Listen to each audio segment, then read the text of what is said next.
Hastings?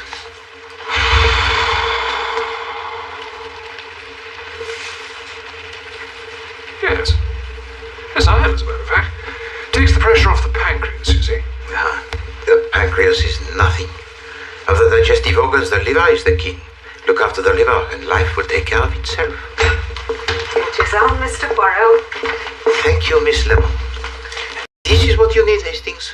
No fear, I've tested it. Mr. Poirot. Yes, Miss Lemon. There's a lady outside. A client? I don't know. When I say outside, I mean outside in the street. I've been watching her from my window. She keeps on backwards and forwards, then stops and looks up at the building. I'm sure she wants to come in. Go and intercept her, Miss Lemon. Inform her that Hercule Poirot is not devouring the strange ladies this season. Mr. Poirot.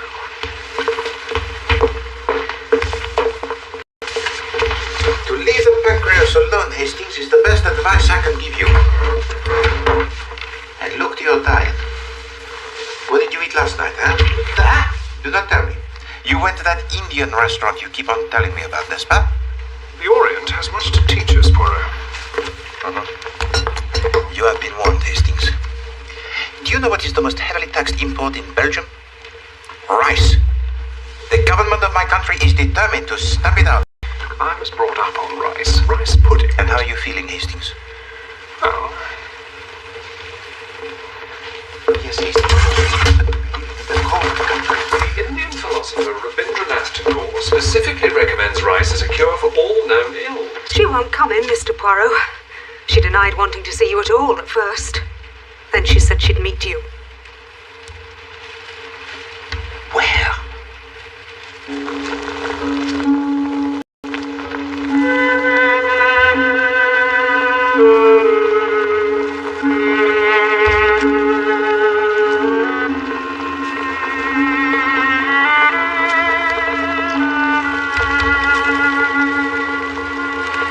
Don't be nervous, madame. You are among friends. I may be wickedly wronging poor Edward, though. It's a terrible thought for a wife to have. But I got this dreadful idea. You respect your husband, though? Oh, Monsieur Poirot, I'm dreadfully afraid I'm being poisoned. I see. What makes you think so, madame? I'm sick after nearly every meal, and I get this burning pain all down here. The doctor says it's gastritis, but it's very odd. Whenever Edward's away for the weekend, I'm quite all right again. Even Frida noticed that. Frida? My niece.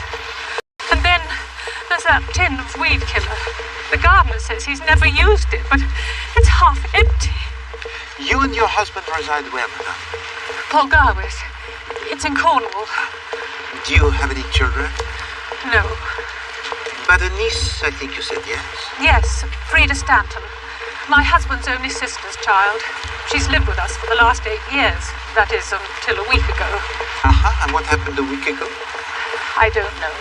One day last week she just flared up and walked out.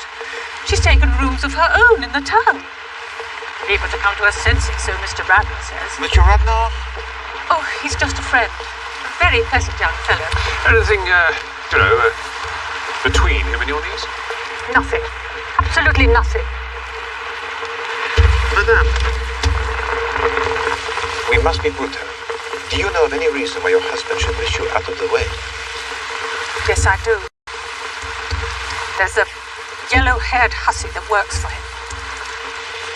My husband's a dentist, Monsieur Poirot, and nothing would do, but he must have a smart girl, as he put it, to make his appointments and mix his fillings for him. Go on, madame. Well, there's talk round the town. I mean, her with her bobbed hair and a white overall. Of course, he swears it's all right. But then he would, wouldn't he? It makes me cold talking like this. And now let's then be practical. You return to Polgarwith today, yes? Yes, there's a train at 5. Yeah. Tomorrow, Captain Hastings and I will follow you there. I don't want there to be any talk. Courage, madame. We will be discretion itself.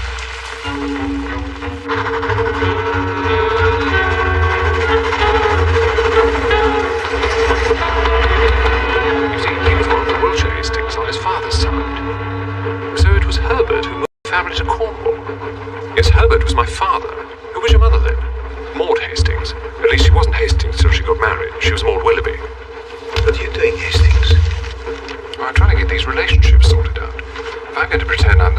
Mrs. Pengelly's second cousin. What do you think of this case, Hastings? Nasty business, I'd say. Unless Mrs. Pengelly's making the whole thing up.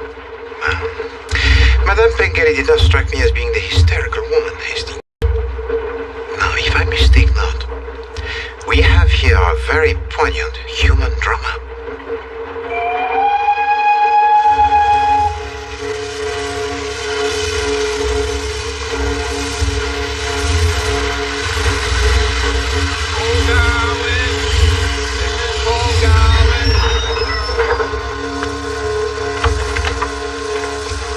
You see, it's very simple, Hastings. Ordinarily, a woman will accuse anyone in the world except her husband. She will stick her belief in him through thick and thin. Well, this other woman complicates matters. But you mean affection may turn to hate under the stimulus of jealousy? Exactly. Why then come to me? To have our suspicions proved wrong? Or to have them proved right?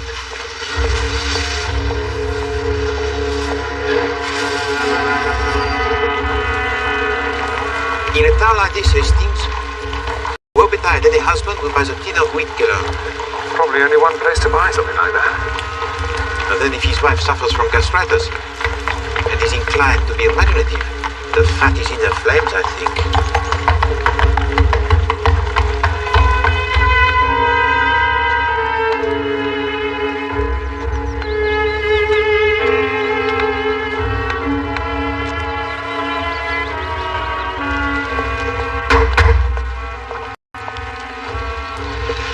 Monsieur Pengelly chooses for dalliance his receptionist, Hastings. He chooses unwisely. It is a little too close to home. Domestic quarters on one side, surgery on the other. What is that, Poirot? Sounds like someone crying.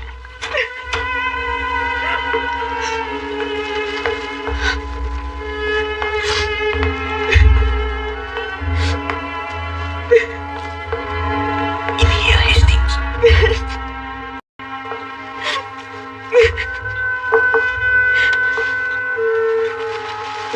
Yes? We wish to see Mrs. Pengelly. You can't. She's dead. Dead? Not an hour ago. Upstairs, cold. Of what did she die? Are you foreign? Belgian. The whole world's gone mad today. What happened? It's not my place to say anything, and I'm not going to. But everybody knows. Indeed. Didn't I see the master with my own eyes, standing just near the shelf with a weed killer this very evening? And didn't he jump when he turned round and saw me a-watching of him? And then Mrs. Gruel there on the table, ready. Not a bite more food passes my lips while I'm in this house. Not if I dies for it. Oh my God, it's him. You'll have to go. Where does the doctor who attended your mistress live? Dr. Adams, at the other end of the high street. Who is it, Jessie? It's nobody, sir. It's just some men. I'm very sorry to hear of your tragic loss, Monsieur Pengelly. Thank you. We'll come back some other time. Yes. Thank you.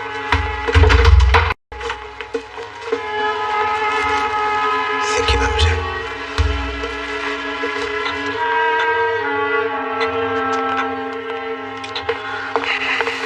We should have come with her yesterday, Hastings. An imbecile, a criminal imbecile, that's what I have been. Oh, I boast about my little grey cells, and now I have lost a human life. A life that came to me to be saved.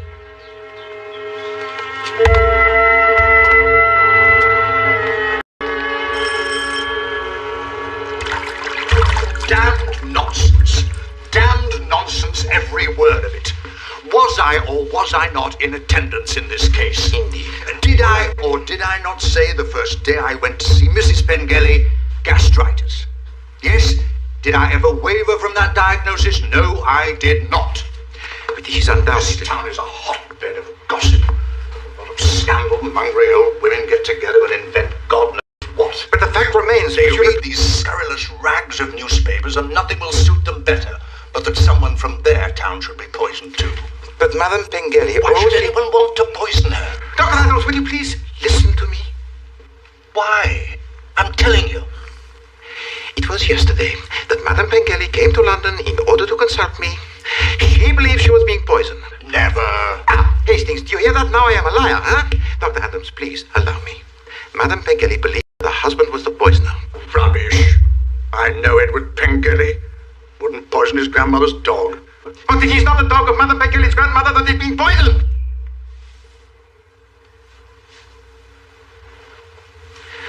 Madame Pengelly believed that her husband had fallen in love with his receptionist.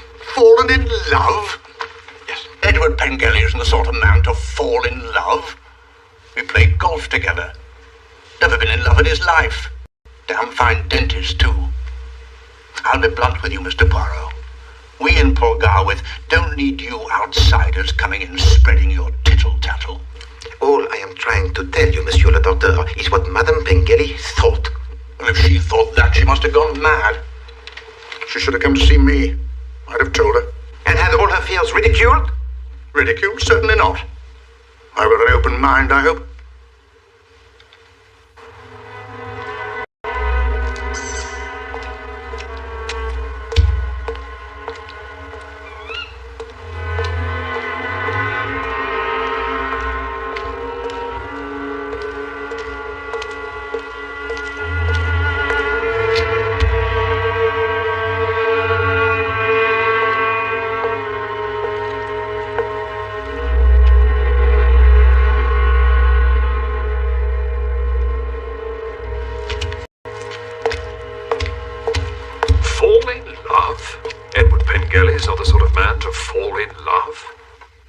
He is as obstinate as a pig, that one.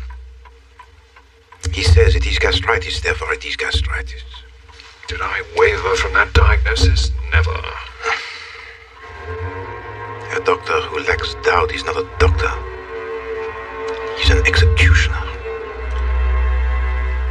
Poor Madame Pengelly, surrounded by such closed minds. We owe it to her, Hastings, to unmask her murderer.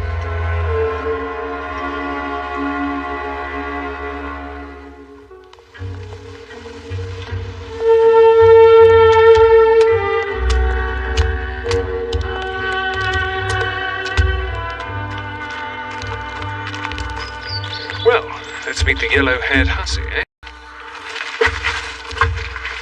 What is this hussy, Hastings?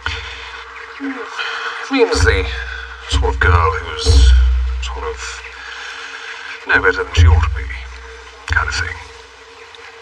No better than... That's it.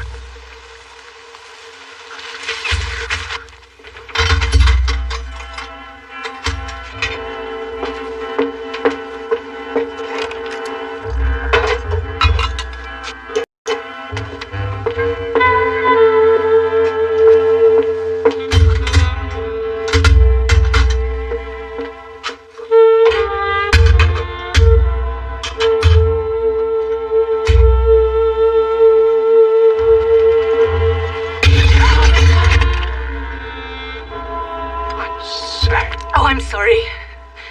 Yes, sir. Oh, right. I'm the second cousin of, no. Oh, good morning. Look here, I've got a toothache. Oh, it There's really... been a bereavement. Mr. Pengelly isn't in the surgery today. Ah, right. Well, I'd better come back some other time, shall I? It is all right. I will look after him. Come along, Hastings. What? Oh, right. I'll come back next week then.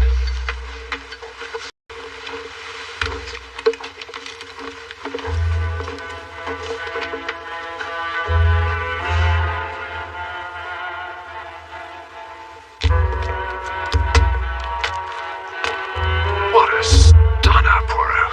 You must not excite yourself, Hastings.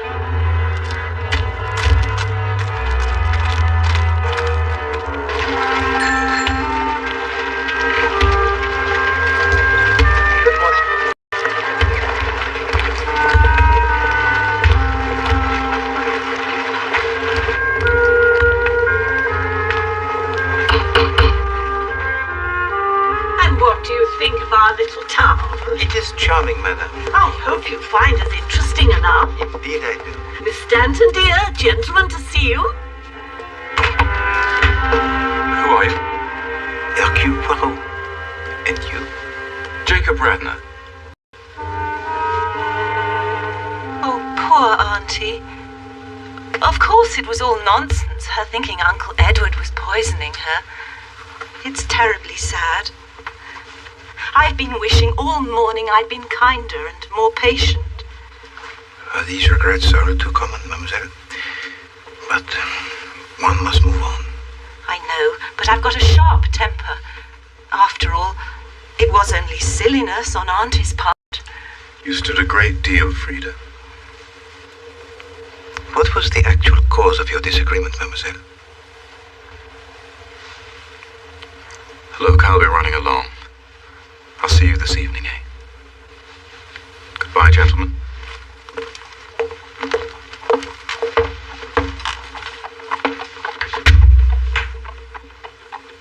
Thank you. You are affianced to Monsieur Radnor. Is that not so? As a matter of fact, yes. How did you know? Well, one does not have to be the greatest detective in the world to notice it. Oh, I see. That was the whole trouble, actually. With Auntie. She did not approve of the match for you. It wasn't that so much. But you see... Yes.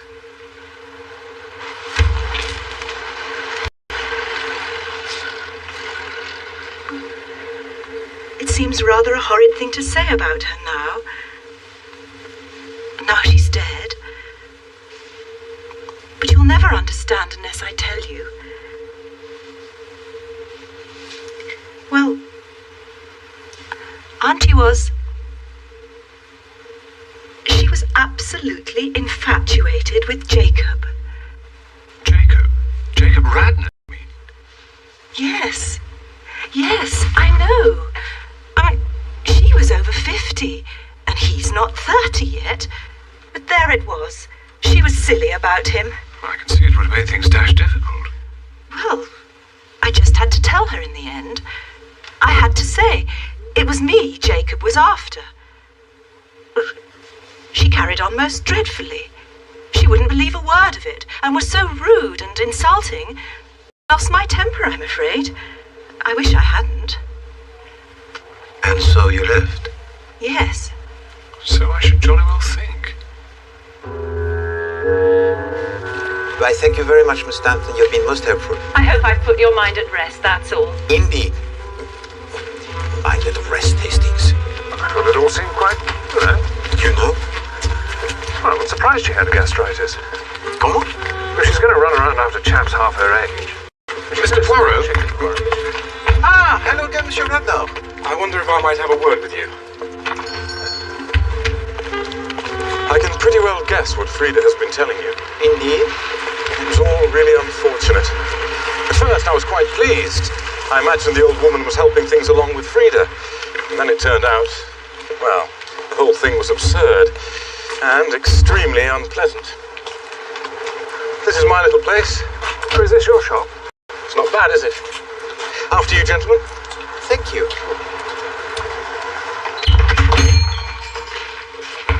Oh, good morning, gentlemen. Good morning. Oh, good morning, Mr. Radnor. It's all right, Mr. Newsom. These gentlemen are with me. You can go and have your dinner if you like. Thank you, sir. Well, this is most impressive, Monsieur Radnor. We're trying to liven Paul Garwith up a bit. Fashions, better quality. When are you and Mademoiselle Stanton going to get married? Soon, I hope. Look, Mr. Poirot, can I speak freely? Of course. I'm going to be candid with you. Excellent. I know a bit more than Frida does, you see. Indeed. She believes her uncle to be innocent. And you don't. I'm not so sure as all that. I can tell you one thing, though. I'm going to keep my mouth shut about what I do know. Let sleeping dogs lie. I don't want my wife's uncle tried and hanged for murder. Why do you tell me this, monsieur? Because I've heard of you. And I know you're a clever man. It's quite possible you might ferret out a case against him. I put it to you? What good is that? The poor woman is past help, isn't she? And she'd be the last person to want a scandal. You are probably right. So you want me to hush it up? Well, I admit I'm being selfish about it. I'm building up a good little business here. You don't know what these small towns are like. Most of us are selfish, Monsieur Renard. Not all of us admit it so freely. Yes, I will do what you ask, but I tell you frankly, you will not succeed in hushing it up. Why not? Vox populi, Monsieur Renard, that is why. The voice of the people.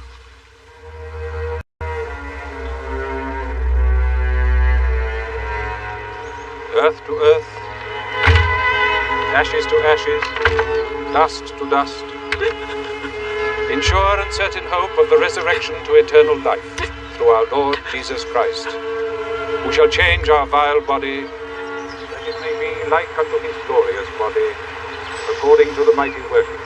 I suppose we can accept this rather extraordinary story about Radnor and Mrs. Pengelly. But yes. Our Father, Must have been dashed embarrassing for him. Perhaps. thy kingdom come. Or perhaps he found it a little flattering, huh? Flattering. She was old enough to be his mother. Give us this day our daily bread. Well, almost. Forgive us our trespasses, as we forgive them that trespass against us. And lead us not into temptation, but deliver us from evil.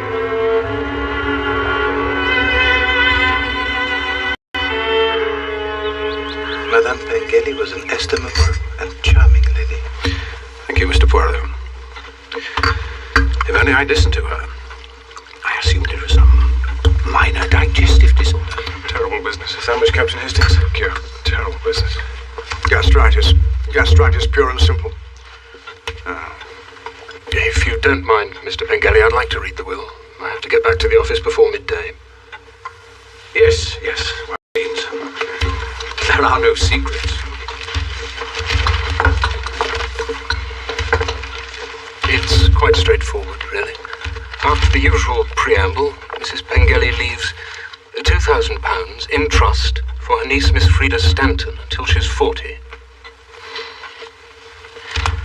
The residue of her estate, which amounts to some £20,000 in government bonds,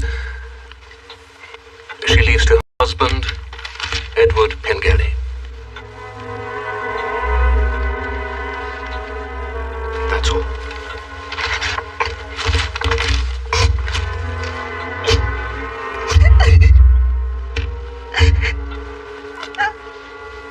If you'll excuse us. Thank you. I think I should take her home.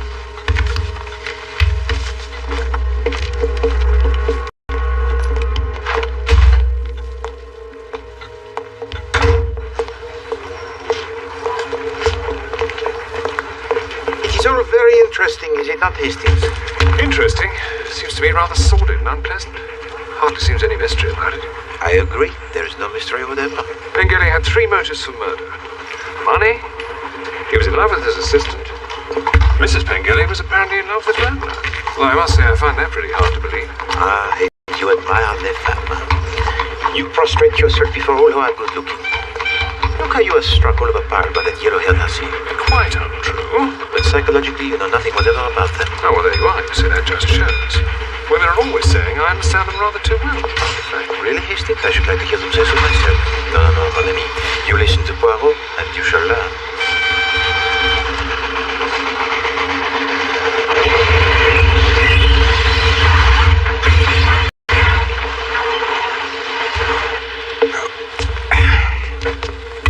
In the autumn of a woman's life, Hastings, there comes always one mad moment when she longs for romance, for adventure before it is too late, even if she is the wife of a respectable dentist in a country town.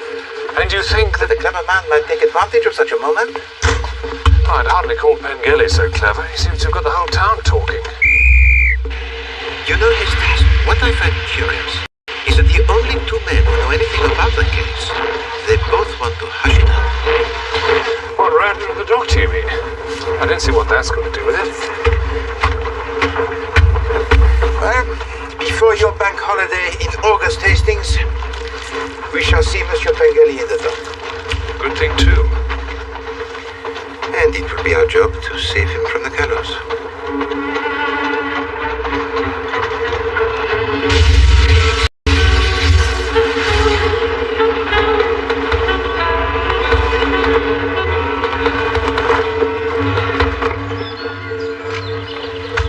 Right, lads, pick 'em up.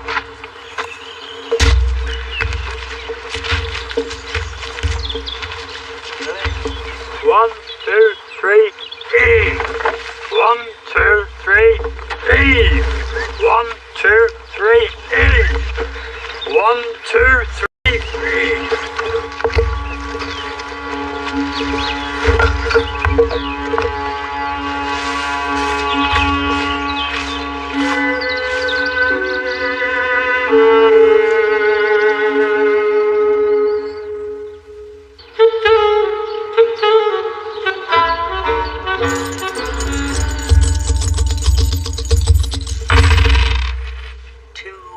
And a tail. 2 yins and yang. Right. It's number 15. I don't understand this. You sure you're thinking about Poirot? His hexagrams go out as GN. What does that mean? Modesty. Superior man carries things through without vanity. Doesn't sound like Mr. Poirot. What are you doing, Hastings? The I Ching, actually. The I Ching. It's an ancient Chinese oracle. We were foretelling your future. Most amusing. Your hexagram comes out as modesty. Oh? That is most apt. Well, well. Yes, but it's the lines that are important. You see, your second line says 10 pairs of tortoises cannot oppose him. The man in the scarlet knee bands is coming. Tortoises? Knee bands? Well, you see, the tortoise was considered a magical animal. It means you're going to be so successful that not even magic can stop you. Hastings, I have had enough of this nonsense. I can foretell the future better than any Chinese oracle, as you will see if you look in this newspaper. Hitler's speech, full text? Further down the page. A Cornish mystery. Mrs. Pengelly exhumed. How long did I say, Hastings? Say? I said, did I not, that we should see Monsieur Pengelly in the dock. Before August Bank Holiday. And when is the August Bank Holiday, Hastings? 2 weeks on Monday. Précisément.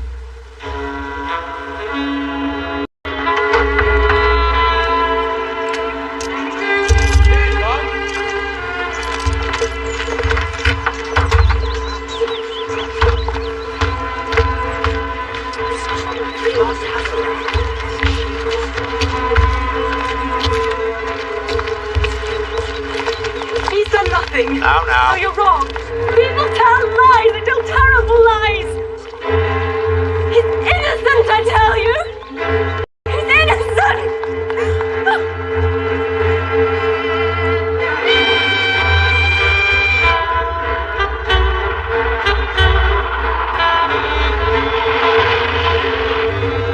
Gossip in Purgawick became intense when Edward Pengelly announced his engagement to his 25-year-old receptionist, Miss Edwina Marks, 3 weeks ago. What did I tell you, Hastings? The voice of the people. Hastings? Have you finished your meditation? Hastings?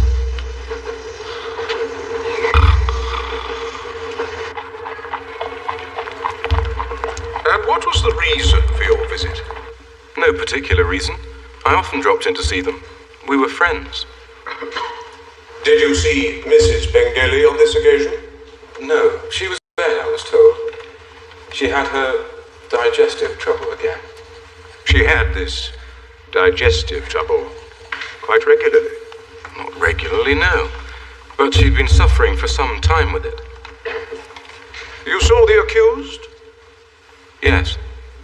What was he doing? He was in the kitchen preparing some gruel to take up to his wife.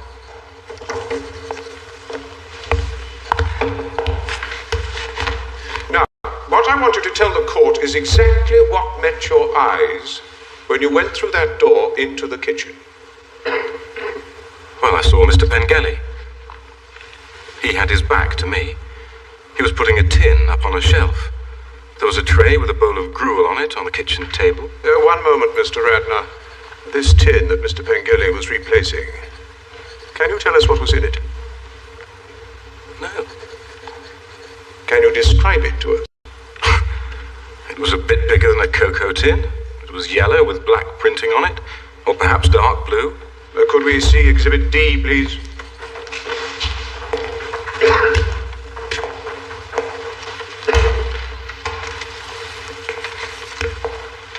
This tin, Mr. Radner.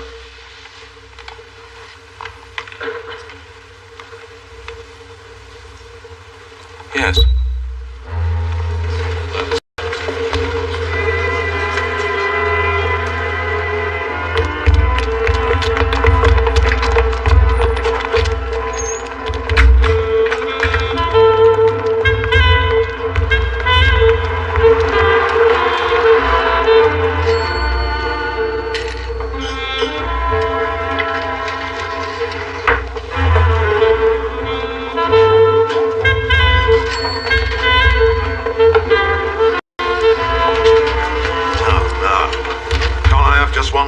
Case to myself, or your chief inspector? We were on this case long before you were.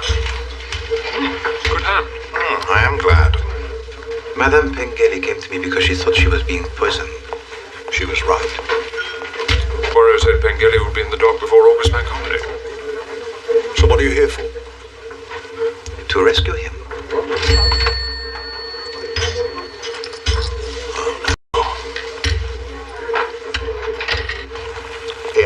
To do it, the weed killer.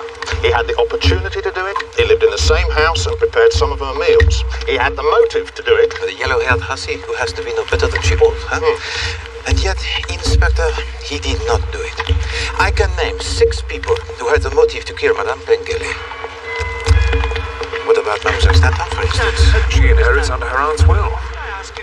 Don't spoil it, Poirot. There's a little holiday for me. It's an open and shut case. Everyone knows Pengelly did it. Everyone does not use the grey cells, I think.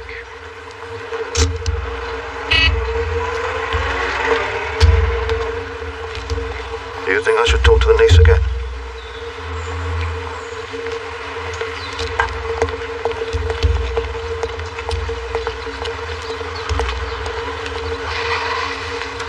Certainly. The symptoms of gastritis are identical to the symptoms of arsenic poisoning. That is not what the pathologist from the Home Office said, Dr. Adams. No. I'm telling you. The symptoms of gastritis are identical to the symptoms of arsenic poisoning. That's why I made the diagnosis that I did. I don't see what's going to save him. Poirot will save him. With the help of the Vox Populi, of course. Well, the Vox Populi seems certain Pengelly did it, if you ask me. Precisement. You have now grasped the nub of the matter. Ah, Monsieur Radner. Hello. Captain Hastings? This is a sad business. Trial, yes. I just think it is. Do you see any chance of him getting off? Well, he has reserved his defense and he may have something up his sleeve, as you English say. Monsieur Radner, would you care to join Captain Hastings and me for a drink at the hotel? Well, thank you. Then pleased to join us, huh? We can go to Monsieur Radner, where we can discuss the intricacies of this case, now? Splendid.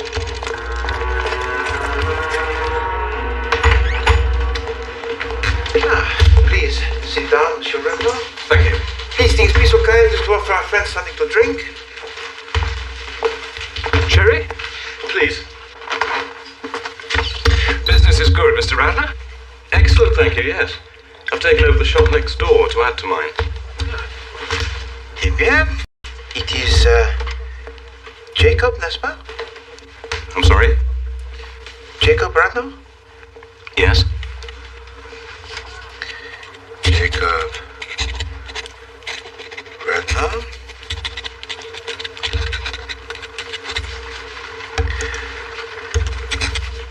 Oh, 21 4th Street, yes? What are you doing? Captain Hastings and I are very experienced, Monsieur Radner, in matters of this kind. And we both feel that our friend, Monsieur Pengelly, has one loophole of escape. The loophole? What loophole has he got? That you should sign this little piece of paper. What is it? A confession that you murdered Madame Pengele. You must be mad. No, my friend, I am not mad.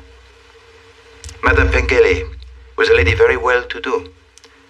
But the small allowance she made to her niece was not sufficient for your ambitious schemes. No. You must get rid of both her and her husband.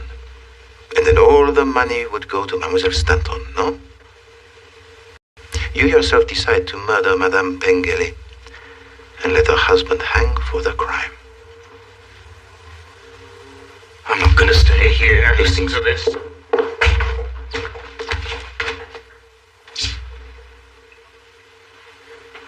You've got no right to keep me here. Nevertheless, you will stay.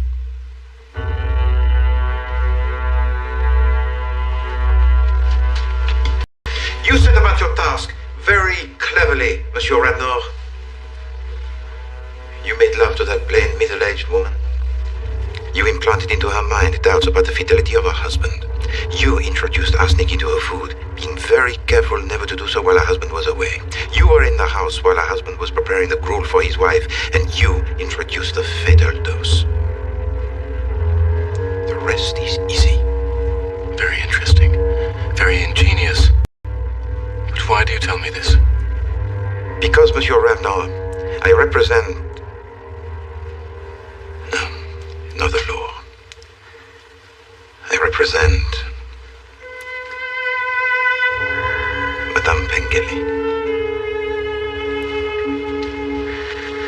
And it is for her sake that I'm going to give you the chance to escape. Now look. You sign that piece of paper, and I will give you 24 hours start, Monsieur Radnor.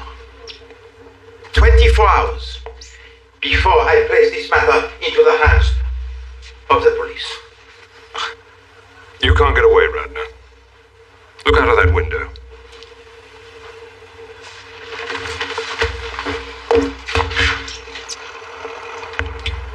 Those two men have orders not to lose sight of you. Damn you. You've only got one chance, Radnor. What guarantee have I got? None. But you will surely hang if you do not sign.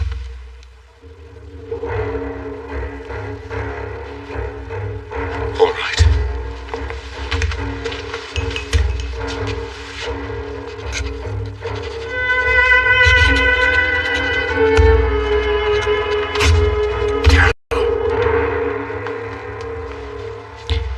Shall I give them the signal, Poirot, to let him pass? Certainement.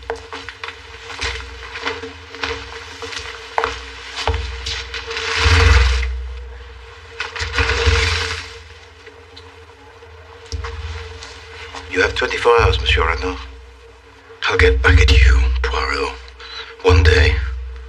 I think not, my friend. In 2 days you will be in the prison cell.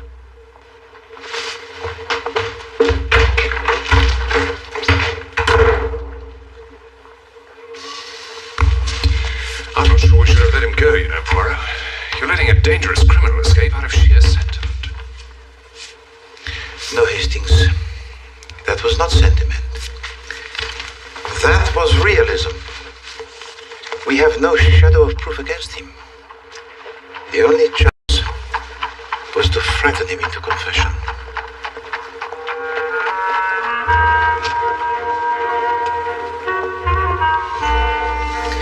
Hastings, those two men of yours, who are they? I haven't the foggiest idea. I just noticed them standing there when we came in. Well, that is sheer brilliance. Oh. Well. Your peculiar Oriental practices, which I tease you about, are obviously working wonders on your gray cells. Maybe it's the rice. I hope not, Hastings.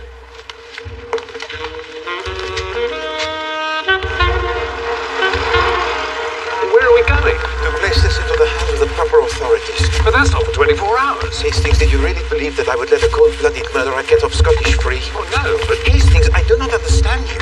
You object if I let him off. You object if I do not let him off.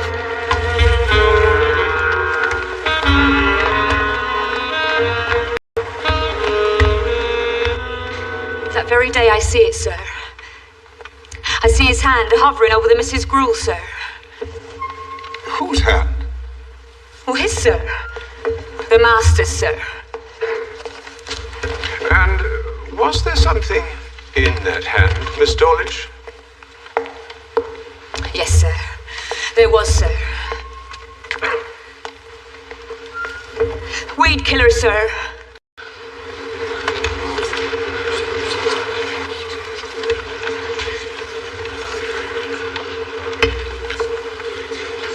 When you say weed killer, Miss Dawlish, this is most extraordinary. Have you notified the police? No, we thought it would come better from you. Good. Meanwhile, I'll ask that the trial is at least adjourned. There is just one thing. We did promise Mr. Radner that we'd give him a 24-hour start.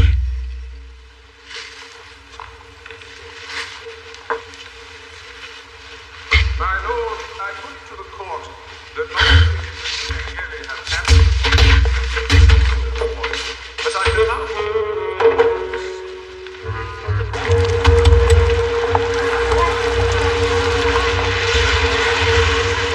Don't get many of them in Peckham.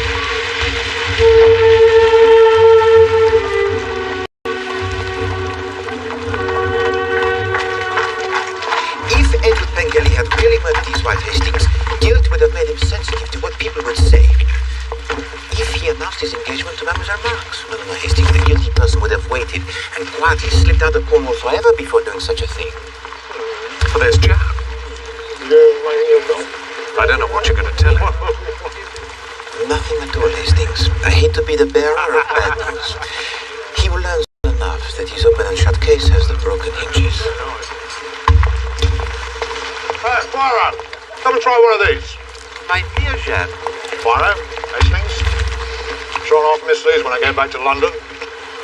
You still poking about in line murder? No, Chief Inspector. Captain Hastings and I are retiring from the field. Oh? Why?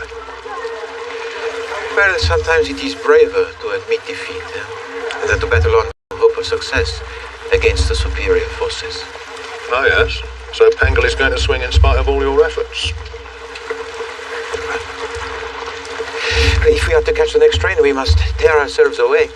Captain Hastings is going to treat me to dinner at the most excellent restaurant he has discovered, which serves the Indian food.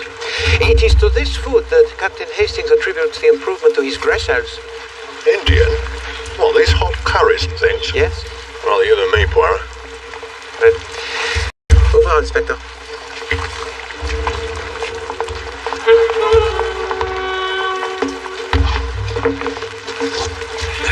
Make haste, my friend.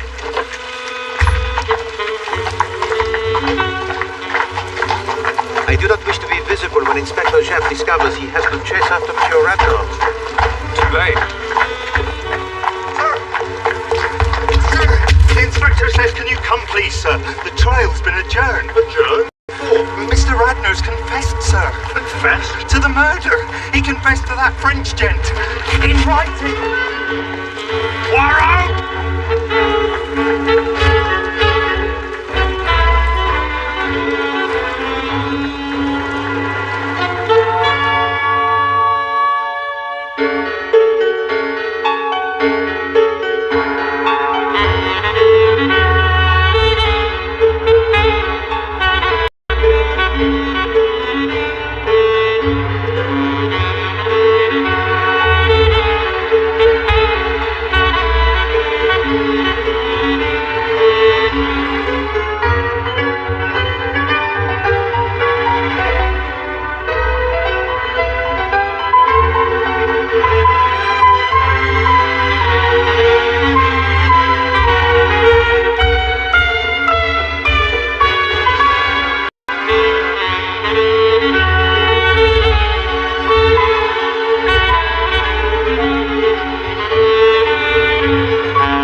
Mr. Davenheim's back, madam. Thank you, Walter. I won't be needing the car over the weekend. Thank you, Mother.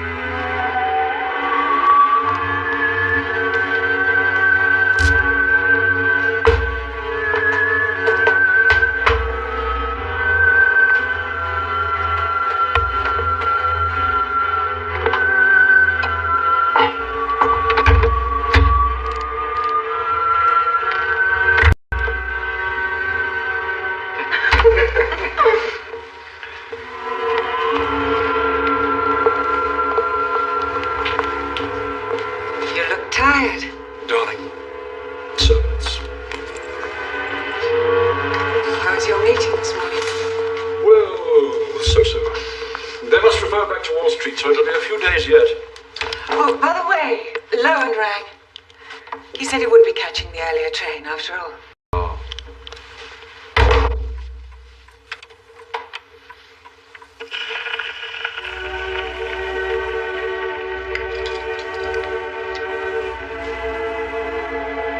I don't know why you agreed to see him anyway. You keep saying how much you detest the man. It wasn't quite that easy. He's a shark and he's very slippery. He's angling for a directorship at the bank. Has been for months now. But you'd sooner die. Gerald Lowen, a seat on your own bank. Oh, he wants to make life as uncomfortable for me as he can, and that would give him just the power base to set about it. Unfortunately, he does hold a bit of a trump card this time. 5% stake in Cape Gold, which he knows we're desperate to get hold of. Puts him in a rather strong bargaining position, I'm afraid.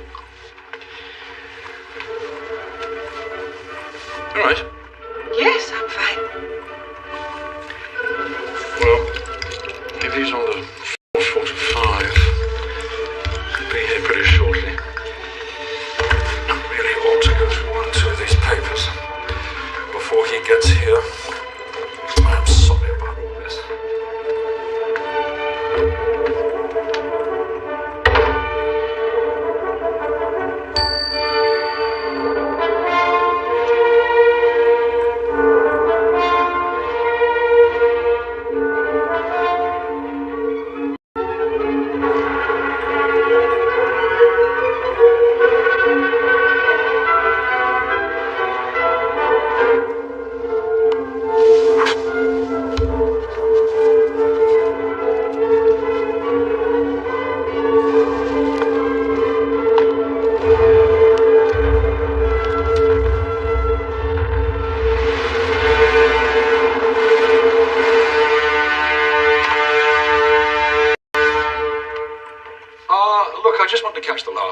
I think I'll take a wander into the village. Loan will just be getting in. I can meet him off the train. Right. Anyway, a spot of fresh air will do me good.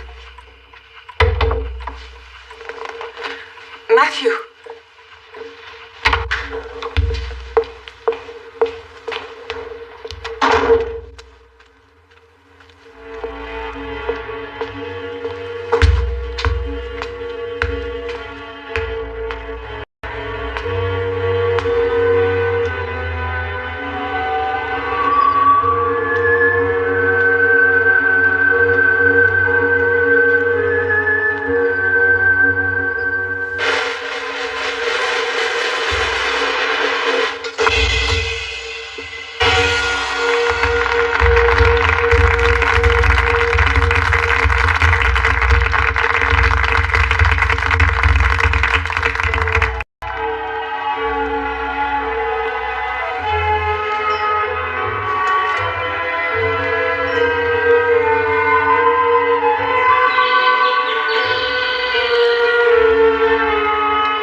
The chrysalis when it vanished. There was the secret. It baffled even Poirot for a full 10 seconds. The key, of course, lies in the costume of the girl. Inside, there is sewn a network of very fine steel wires. Well, the human beings are made of flesh and blood, no? To make them vanish into the air? C'est impossible. You think so?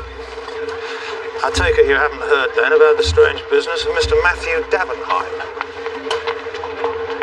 We are talking about Monsieur Davenheim of Davenheim and Samrock?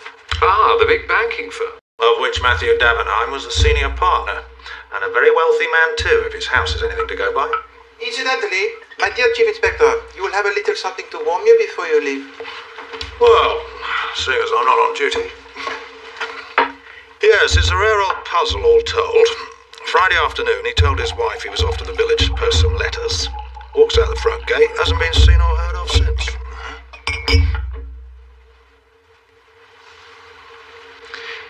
And at what time precisely did Monsieur Davenheim leave? We gather around 4:40. He was expecting a business colleague to arrive by train that afternoon to talk over some financial deal or other. Mr. Gerald Lowen. A gentleman to see Mr. Davenheim, madam. Gerald Lowen. How do you do? Mr. Lowen. You drove here, then? I didn't take a car? No, I came by train, but we were a little early, so I thought I'd walk up from the station. Oh, but my husband was walking down to meet you. How maddening. You must have passed each other in the lane. I don't think so. Oh, but you must have. He left here not 5 Mrs. minutes Davenheim, I couldn't possibly have passed your husband. The fact is, I didn't pass anybody. There wasn't another soul in the lane all the way.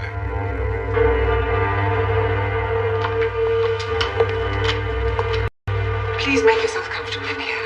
I'm sure he won't be very long. Good. Mrs. Davenheim showed Lowen into her husband's study, and there he waited.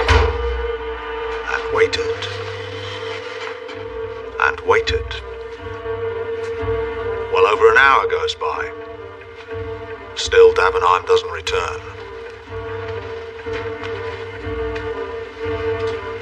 Gerald Lowen, his patience exhausted, takes his leave. This is the way your husband treats important business clients, is it? But I'm quite at a loss. I'm so sorry. Yes. I'm very sorry too, Mrs. Davenheim. Very sorry indeed.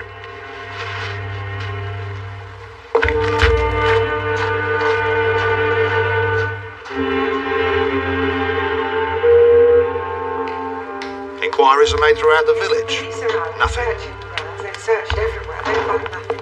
I don't know who else to turn. All intents intents and purposes, Matthew Davenheim has vanished off the face of the earth.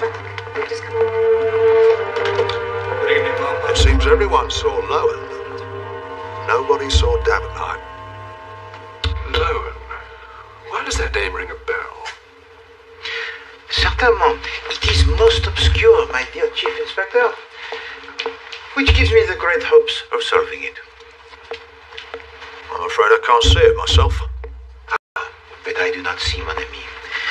I shut my eyes and I think.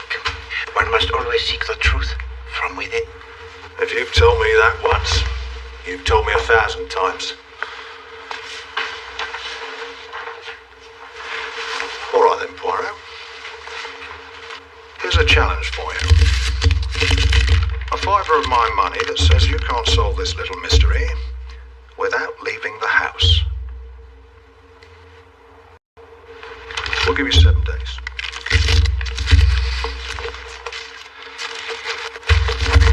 Of course, if it's beyond even your magical powers. Eh bien, 7 days, huh? Provided the facts are placed before me and that you will allow Hastings here to furnish me with such information as I require, the solution it becomes inevitable. I accept. Good night, Poirot. Thanks for the drink. Like robbing a baby.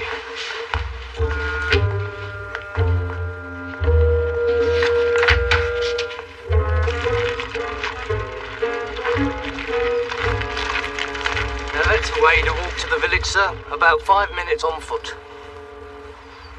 During which time he must have passed Lowen coming from the station. Can I just ask, what's down there? That takes you right into Brooklands, the big motor racing venue. A little way down there is a boating lake. Now, we've checked with the keeper. He swears Davenheim never passed it up. Captain Hastings, Chief Inspector.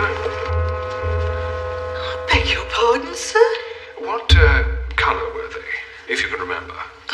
Mr. Lowen's trousers, sir. Well, I know it's a rather odd question, but a rather odd person would like to know.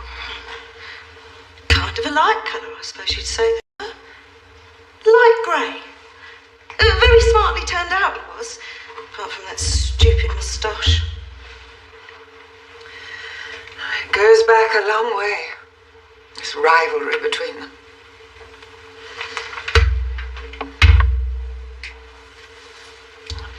Lowen lost out to my husband in a big deal over some shipping company shares.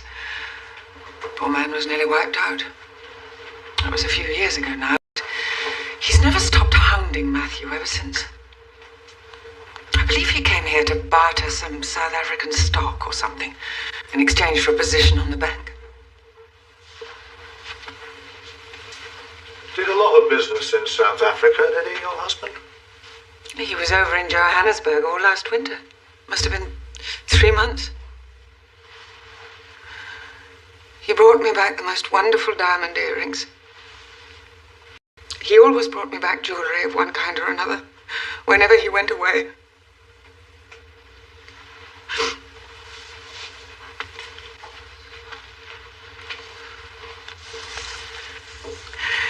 Do you believe in a sixth sense, Chief Inspector? I had it the day my mother died. I had it again on Friday. All day, the certain knowledge that something like this was going to happen. And now it has, hasn't it? I wonder if I might have a word now with your maid. I think I might have a word now with your mistress.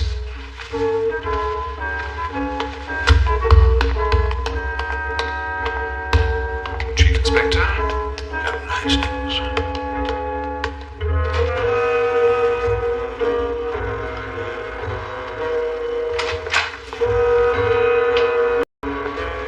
Surprised to see you still here, Mr. Poirot. I thought you'd be out on the Davenheim case. Well, Miss Lemon, the Chief Inspector Jacques has bet me £5 that I cannot solve this mystery without leaving my apartment. And I accept his bet. Oh, are you sure that was wise? Perhaps not, Miss Lemon. On reflection, £10 would be a much rounder sum.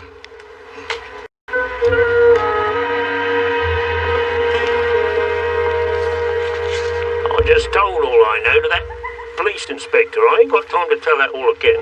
No, quite. I can see you're a very busy man, Mr. Merritt. Boatman's work's never done. Yes. On Friday afternoon, Mr. Merritt. I remember it all plain enough. Friday afternoon's one of my busiest times. I remember looking at my watch. That said 4:55. A couple of vagrants come by. Then this girl on a bike. One of them was blind. Ugly looking pair, all told. Looked as if they'd been drinking. That were all that afternoon. There weren't no one else come by. I'd remember, wouldn't I? Yes. Well, I'd better be getting along. Wouldn't want to keep you from all your work, Mr. Merritt. Don't you worry about that. As soon as that paint's dry on that bench, I'll be right up and giving that a Senko.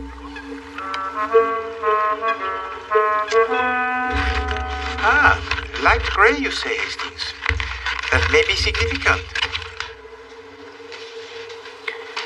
I'd still like to know what the colour of Lowen's trousers has got to do with anything. Surely that is obvious, Hastings.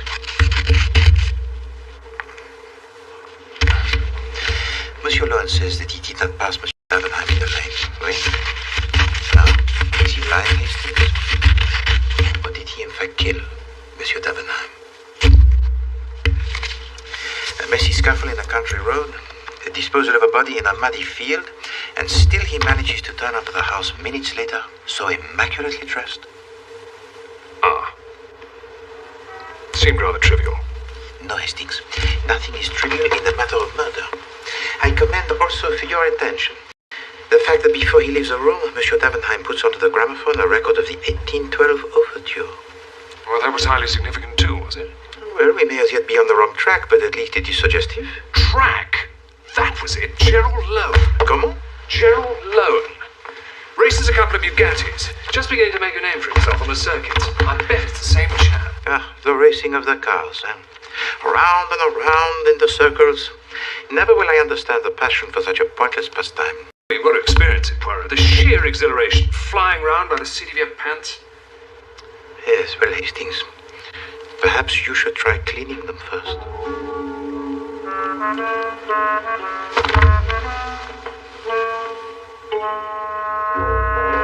All right, lads, fan out.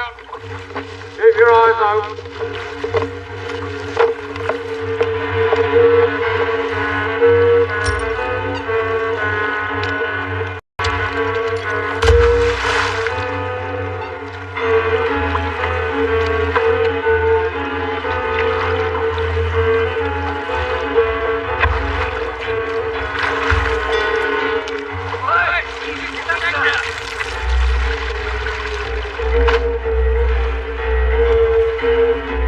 Bring it in.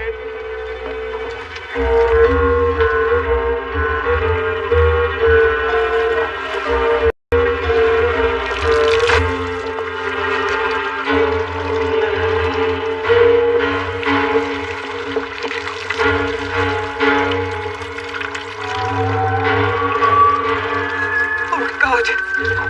It's my husband's.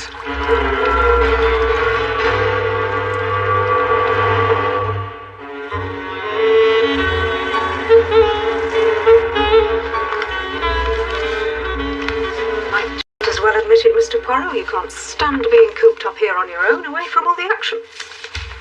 Miss Lemon becomes denser by the minute. Eh?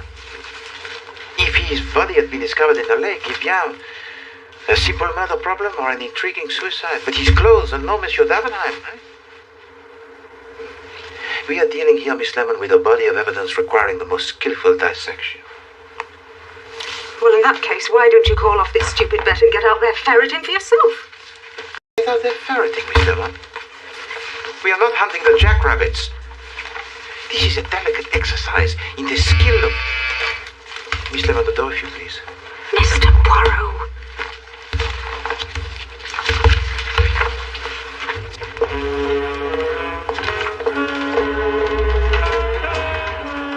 Morning, sir. I've got a pair of Mr. Poirot. No. Poirot. It is pronounced Poirot. I beg your pardon, Governor. I've got a Poirot with Mr. Poirot.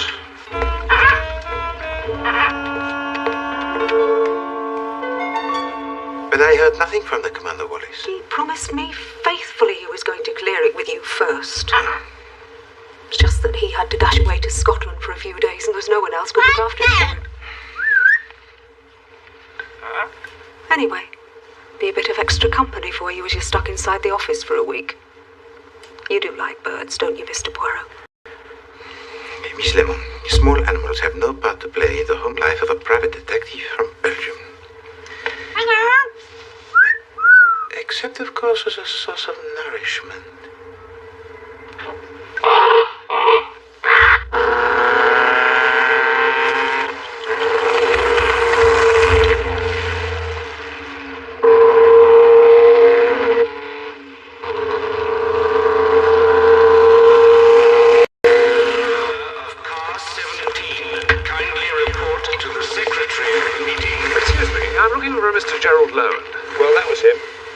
Back into the paddock next time round.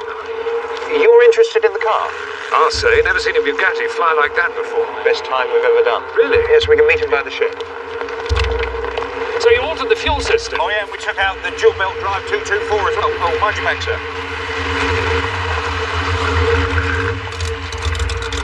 So you raised the compression ratio? Oh yes, uprated the supercharger, sir. Brilliant. Bet you get a fantastic HP for your rev rate. This is the gentleman who's interested in the car. Captain Hastings, you're Gerald Lowen. Hastings? Well, you better take it for a spin. Really? That's terribly kind of you. Oh, you sure? Well, you want to get the whole picture? Well, of course. Mr. Lowen. Competitors are reminded that to assist the timekeepers, correct numbers are to be displayed during practice. I'm sorry to trouble you, Mr. Lowen, but I'm from Scotland Yard. I wonder if you wouldn't mind answering a few questions. Colonel Brighton, Mr. Lowen. This is the gentleman I was telling you about. Who's interested in buying the car? Brighton. Hastings. Hey, you! Get out of that damn car! Captain Hastings. Chief Inspector.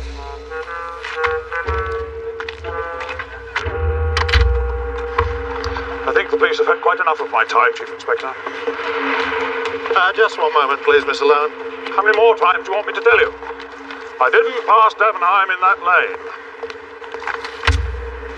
Perhaps he fell down a rabbit hole. And good riddance. I gather he'd given you a bit of a hiding on the markets once or twice, Mr. Lowen. Scored a few major coups at your personal expense. Davenheim's wealth was accumulated at many people's expense.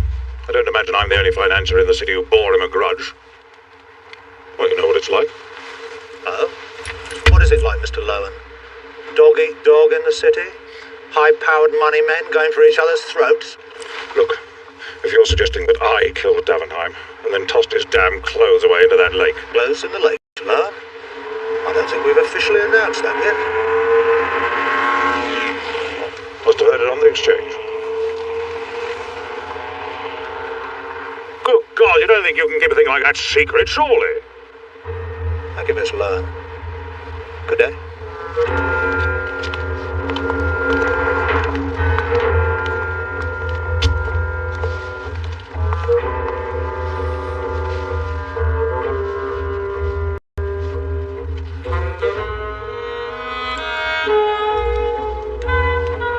Sounds quite unbearably vain, this man Hastings. How did he know about the clothes in the lake? In the city, they would know what we have for breakfast if it was important to the share prices. Where does that leave us, then? You think Davenheim's been kidnapped? Where is the ransom note? Or the demand? A murder, then? Where is the corpse? And what sort of murder is it? Where the killer removes the clothes of his victim and throws them into the lake. Well, those two vagrants could have attacked him, robbed him of his clothes, then, panicking in case the clothes identified them as the man's killer, tossed them into the water and made a run for it. Well, the boatman said he saw nothing. Then he spends most of his time asleep anyway. Bravo, Hastings. You begin to use your little grey cells, huh? Of course, your reasoning is fallacious in every respect. Your common sneak thieves are very rarely the murderers, Hastings. And unless also he is a member of the Magic Circle and has constructed a secret trapdoor somewhere in the lane, how has he made the body disappear?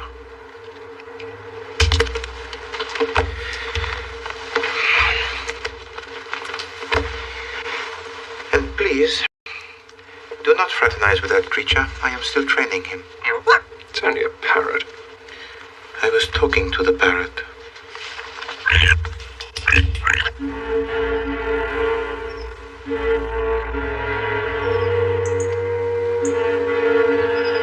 Oh, Moneybags is still missing it. I bet he's in Rio by now.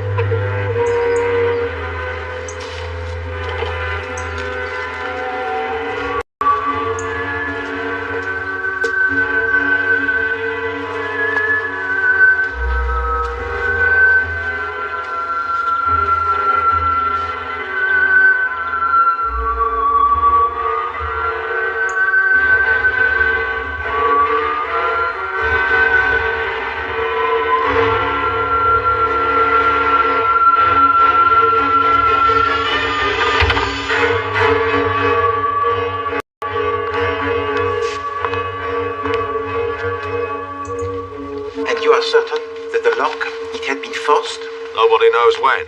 Could have been like that since Friday. Everything had gone, including the gems. The gems? All those expensive jewels he kept bringing back.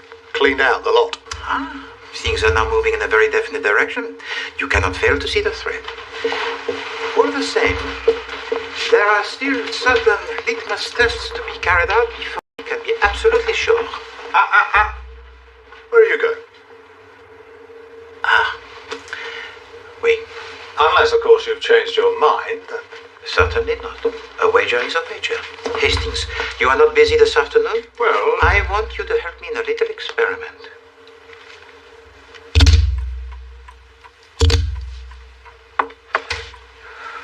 Well, I don't know why we're all standing around here talking while he's out there going scot-free. Well, we have questioned Mr. Lowe, madam, but at the moment we don't actually have any. Would you mind awfully if I went to get a glass of water? Oh, please, No, I'll go myself. Well, the man was determined to ruin my husband, we know that. And he was on his own, right there in the study for well over an hour. We don't know for sure it was broken into on Friday afternoon. I locked it up myself, Chief Inspector, just as Matthew was returning home. We couldn't have been burgled since then. Why haven't any of the doors or windows been forced open? It can only have been done by someone who's inside the house. It can only have been done by Gerald Lowe.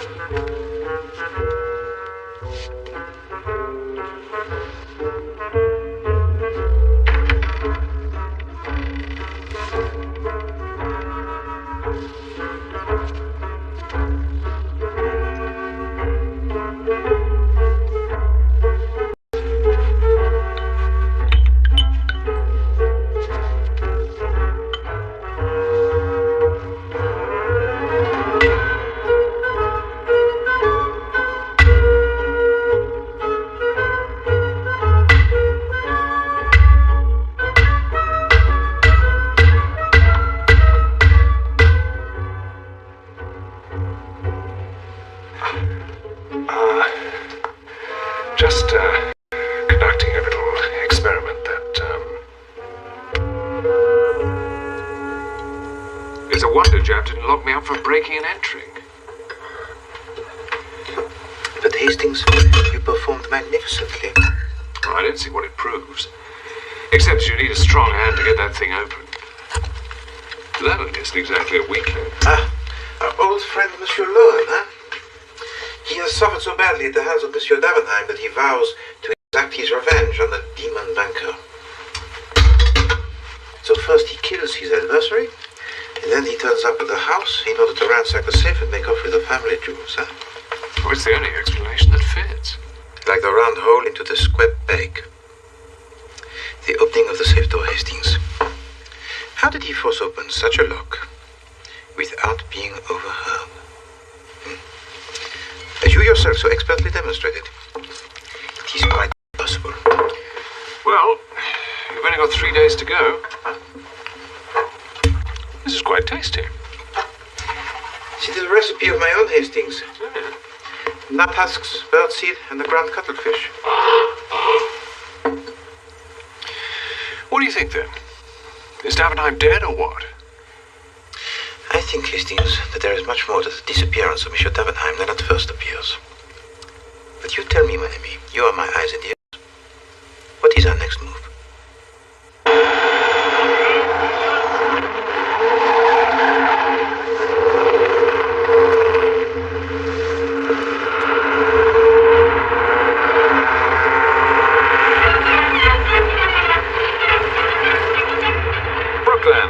And the final meeting of an exciting season brings out the fastest of the speed cars. With the biggest thrills of the day during the big race, the Gold Star Handicap over a distance of 20 miles. A keen crowd of enthusiastic spectators takes advantage of the unusually mild autumn weather to rally at the famous track. The drivers go round and round and come out here, or at least this one does. Rapid speed the crowd has come to see, and General Lowen, number 3, obliges.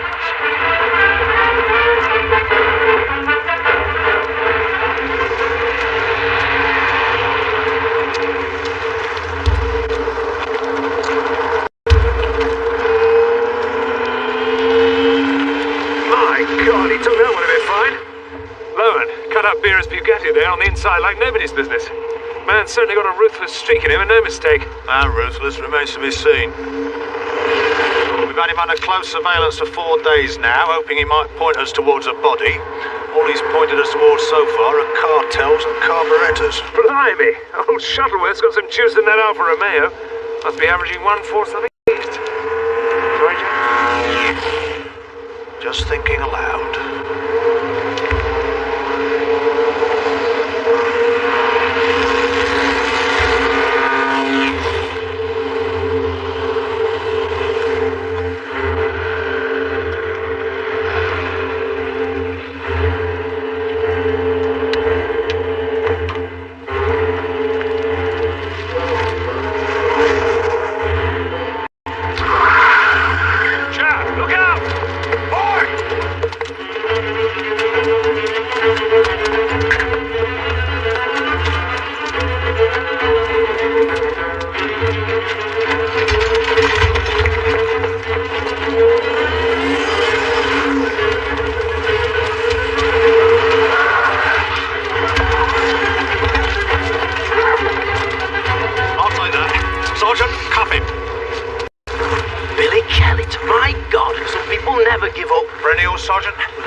Inside for 3 months, same game, lifting wallets in the crowd.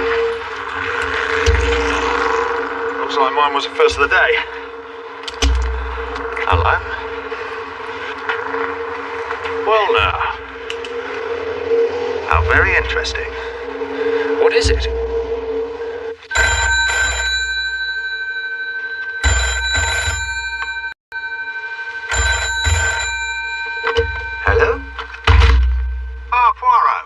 Haven't caught you at a bad moment, I hope. Believe me, my dear Chief Inspector Jacques, if you had caught me at a bad moment, I should certainly have told you. Just thought you'd like to hear the news. We found the signet ring of Matthew Davenheim.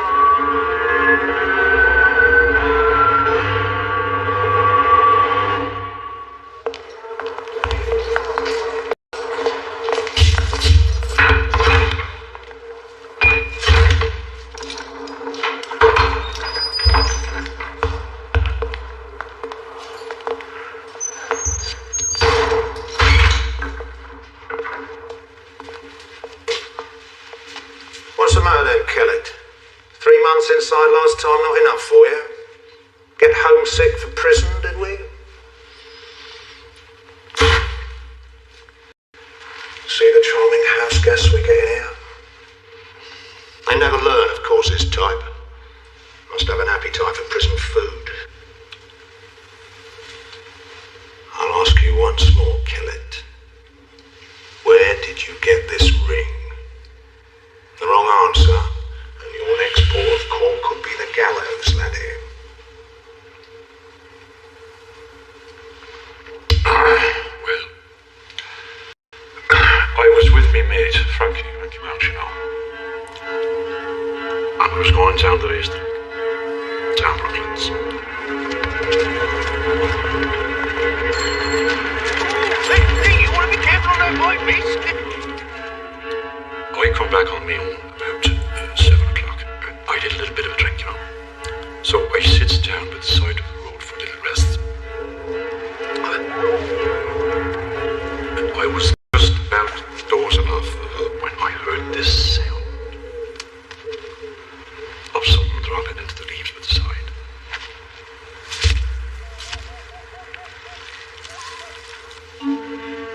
That's when I saw it. So this is his story? Word for word. Someone had thrown the ring over the hedge. I looks up and sees this geezer walking away. Knobby gent, light grey suit and a poncy moustache.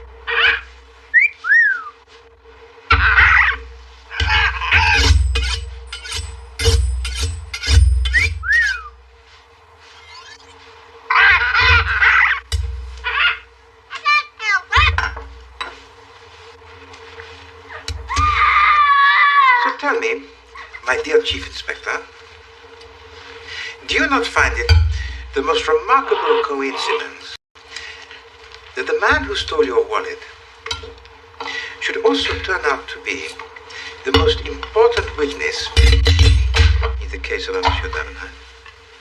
Rather an unfortunate coincidence from his point of view.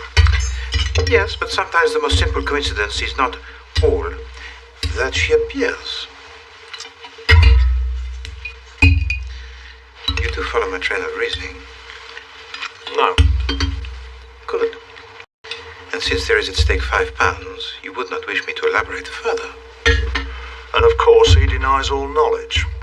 Still, we're planning to test Kellett's story with an identity parade. It can't be ruled out that he's telling the truth.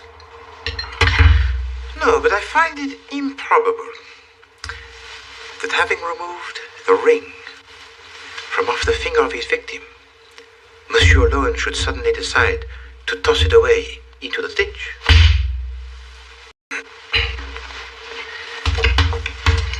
Of course, One has to ask her, why bother to remove the ring at all? Valuable piece of merchandise. Well, not easy to pawn, though, surely. Far too easy to recognise. Well, that's probably why he took it off. What is it, Poirot?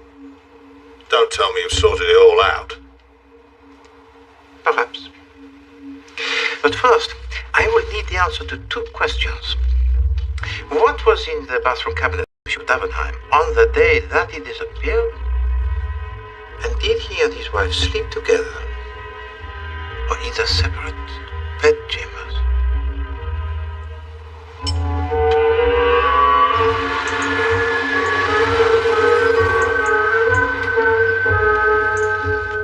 A gentleman to see you, madam.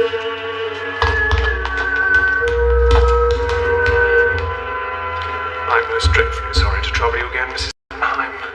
Yes, Captain Hastings. Oh, Mr. Poirot.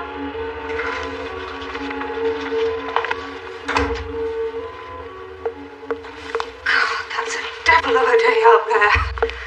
You can hardly see your hand in front of your face. How true, Miss Lemon. There are days when none of us can see the hand in front of her face, when even Hercule Poirot cannot see what is staring plainly at me between ears. I think you've lost me again. Mais certainement, Miss Lemon. It is very easy to lose a person. Sometimes because you do not know who it is you are trying to find. Analysis and synthesis, Miss Lemon. There lies the key to the art of deduction.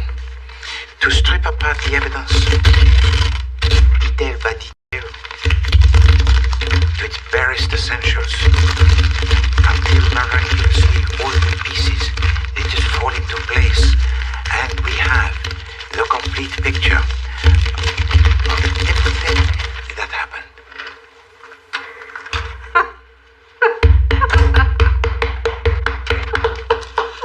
Hastings, what news do you have for me? The mystery it is solved, yes? You know, Poirot, I sometimes wonder if you don't set me these little tasks just to find out how much embarrassment I can take in any one day. The facts, Hastings. This is of critical importance. Charlotte and Matthew Davenheim have occupied separate bedrooms since the spring. Ah, and it is now the middle of October. Bon. And the bathroom cabinet? You sure you want to hear all this? Hastings, do you think I play the games? 2 toothbrushes, 1 hairbrush, 1 pot of skin cream, 1 bottle of liver pills, 1 tube of toothpaste, 1 shaving brush, 1 packet of razor blades, 1 bottle of sleeping pills, 1 nasal spray, 1 bottle of eye drops. Thank you, Hastings. I have heard enough. There's another 2 pages. The evidence, it is complete. Now, Hastings, Miss Lemon, I trust you have no monies deposited in the bank of Davenheim and Summer? None.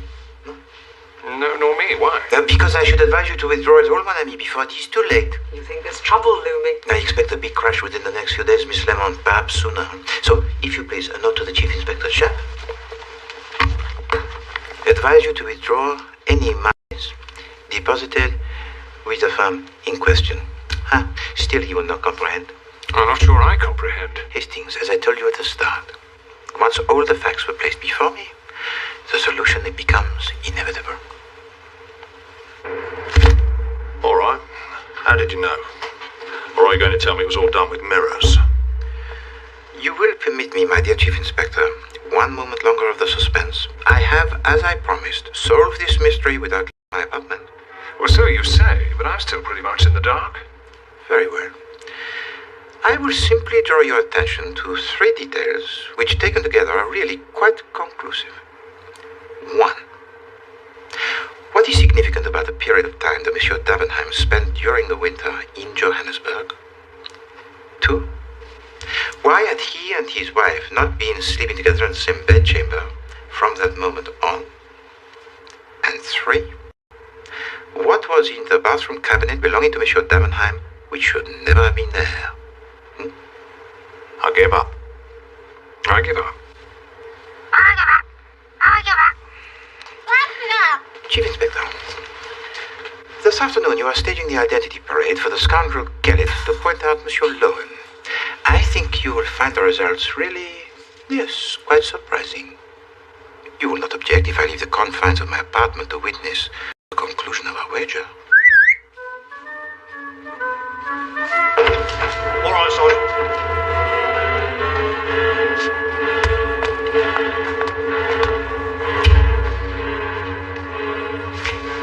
In your own time, if you would, now.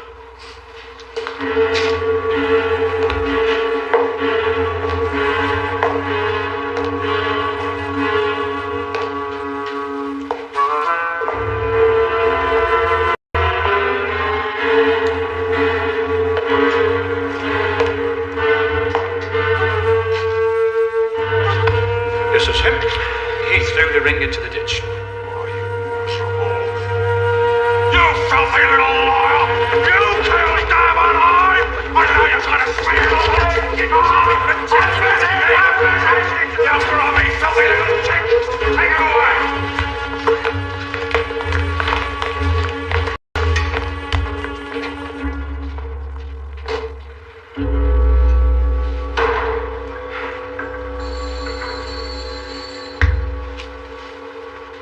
So now, what do you make of that, Poirot? I'd say Lowen's as good as shopped himself. On the contrary, my dear Chief Inspector, a mere moment of the hot-headed rage. Monsieur Gerald Lowen could not be more innocent in this whole bizarre affair. Couldn't he? Well, then perhaps it's about time you explain to us what the hell is going on.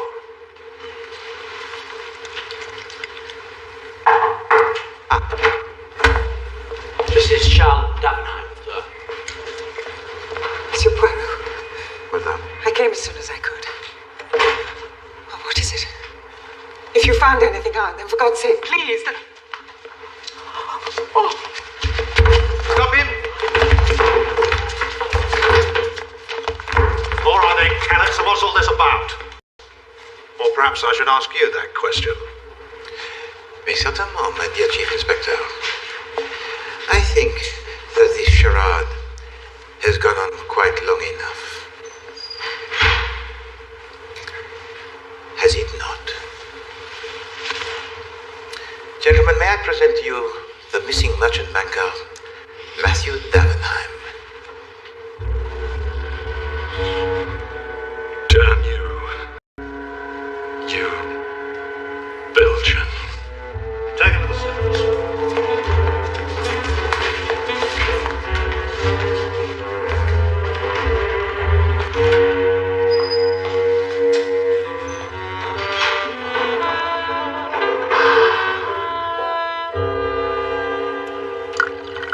the start, I was intrigued by Monsieur Davenheim buying of the priceless jewelry for his wife.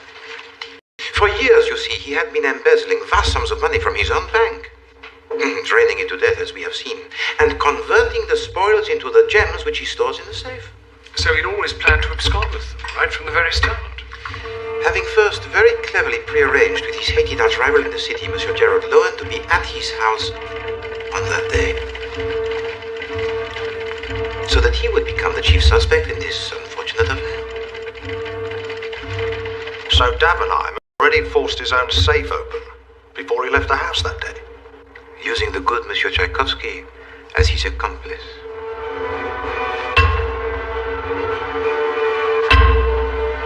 Cunningly, he uses the cannon fire in the music to mask any sound that would have alerted his wife. Having made it look as if the safe has been broken into, he steals his own money and jewels, because he believes he has found for himself, until all has blown over, the most perfect place to hide. In prison. You see, during the winter, when he was supposedly in Johannesburg, Monsieur Davenheim was in fact creating the character of Billy Kellett, spending the 3 months in jail. He returns to the racetrack to steal the wallet, knowing he will be caught and put once again behind bars. But no one will suspect a thing. Of course, he always meant for you to find in his pocket the ring, so he could use it to further incriminate Monsieur Gerald Lowen. And the contents of the bathroom cabinet? The razor blades, Hastings. When resuming his identity, Monsieur Davenheim was forced to wear the false beard. To share the same bedchamber as his wife would certainly lead to detection. In fact, he was shaving from time to time in order to become Billy Kellett again.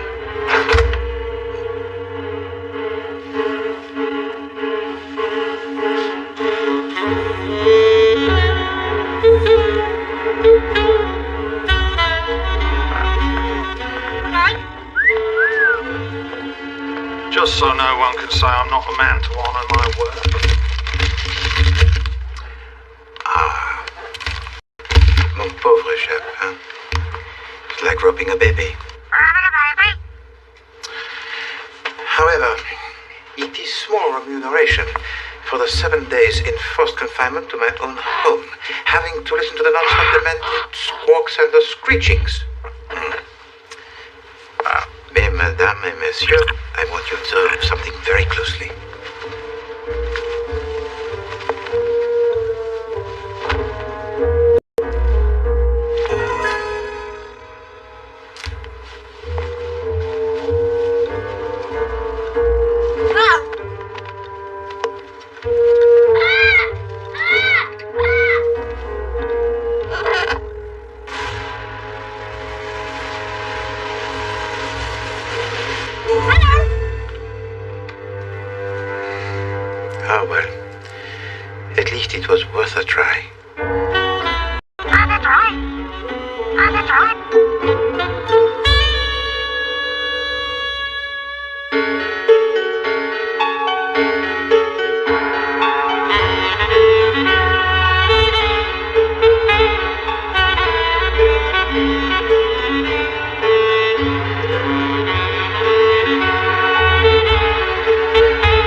racing, Poirot. Racing, Hastings? The weather. No, it is cold and wet. Did you know, Hastings, that the Earth is cooling at a rate of 3 degrees every 12,000 years? No, I didn't know that, no. Ah. Still, beautiful fountain, isn't it? It's feeble, Hastings. Fountains used to be more vigorous. Artistic, too. I don't know what's wrong with you today, Poirot. Nothing seems good enough for you. I am finished, Hastings. Finished? Yes. I shall retire, I think. But you're at the height of your powers, Poirot. You are being kind, Hastings. No, I'm not. And you've got a nice home, devoted friends, a brilliant career. No, mon ami. I am nothing. I have nothing. Poirot is finished.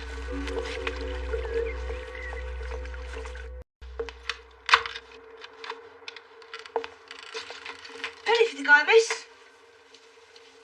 It's only the beginning of October. You want to avoid the seasonal rush, don't you? Where's the guy, anyway? Out the front. Come and have a look if you don't believe us. The old basket downstairs won't let us in with the guy. No! Stop, ready? You get off! If I catch you in here again. As soon as your back's turned. You did them out of a penny. You'll see, too, you don't want to go wasting your money encouraging them. I shan't, Mr. Dicker. Well, I've got a lot of work to do. You know, I don't know what their parents can be thinking about. Oh, indeed. Well, duty calls, Mr. Dicker. Yes. Well, if you have any trouble, you just come to me.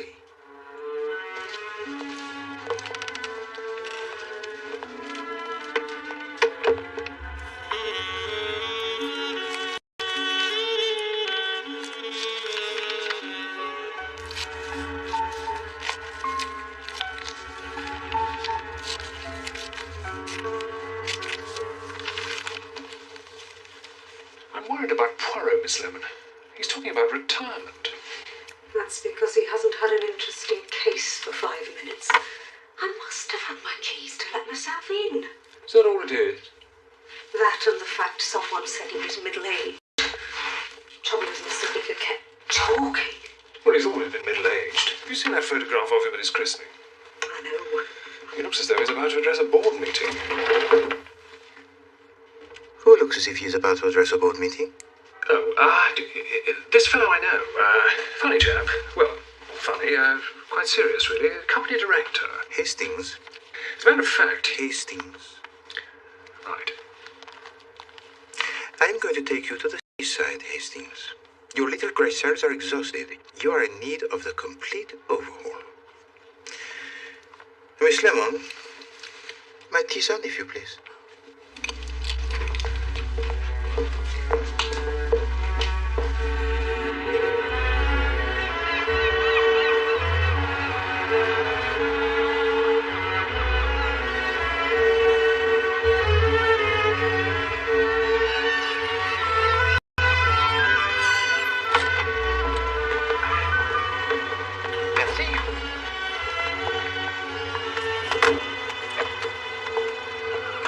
Very nice, Poirot. I wonder where the links are. No. Hastings, you are not yet well enough for games. I shall tell you when you are. Strange that it's called the Midland Hotel when it's in the north, Poirot.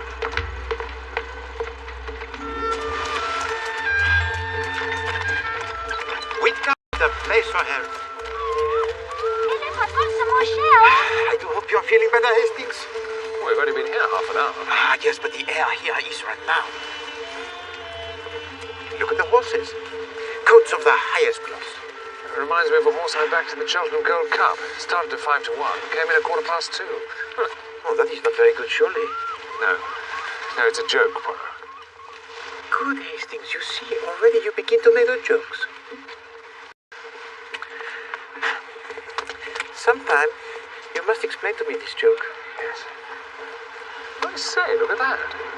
My Greatest Cases. A lecture by the renowned Chief Inspector James Japp of Scotland Yard. Well, we are not interested, Hastings. We have other fowl to fry. No, I'd like to hear that. Admission 1 shilling. Oh, mon Dieu, that is a lot of money to hear the Chief Inspector Japp. Women's Institute, Sandringham Street, Thursday, 8:30. Fancy old Japp being up here.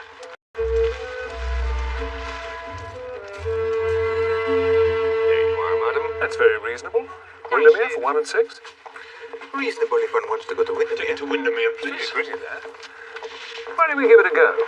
I've heard there's a pleasant hotel, does bed and breakfast. At what time does the train leave? Well, I don't think it's a train. A bus, Hastings? No. Poirot does not travel on buses. Oh, come on, Poirot, it'll be fun.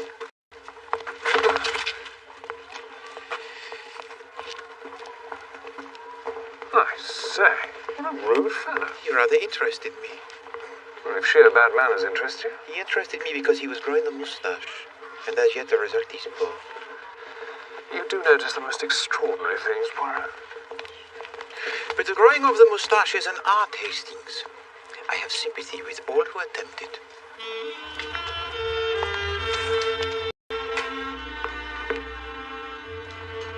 We were very lucky to get these, you know. There.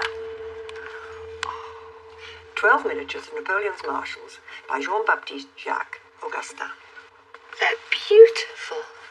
Each one has a lock of the subject's hair in the back and his name written on the ivory. Isn't that strange? Now, you're certain you know what to do?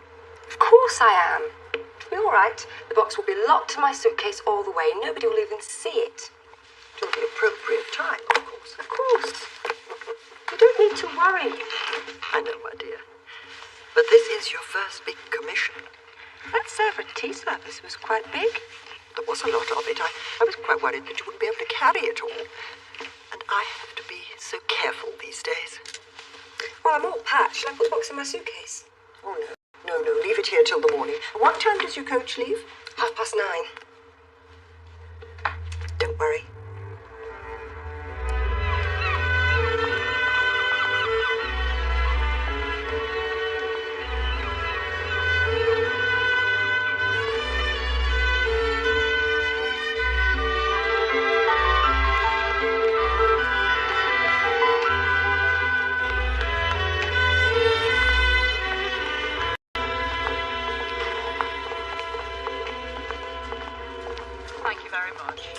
Telegraph, please. Thank you.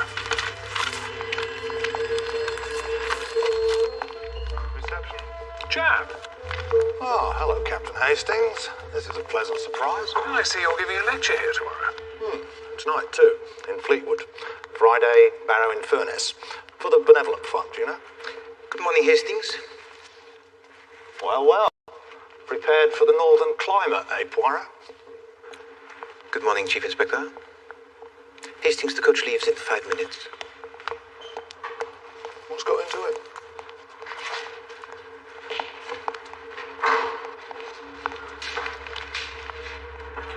I'll be at Redburn at 12:40.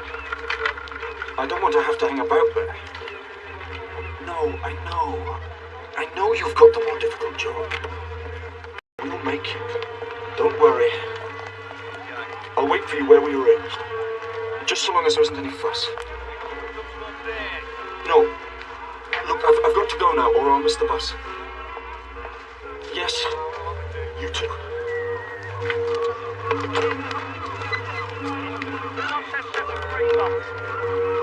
Anything else, man?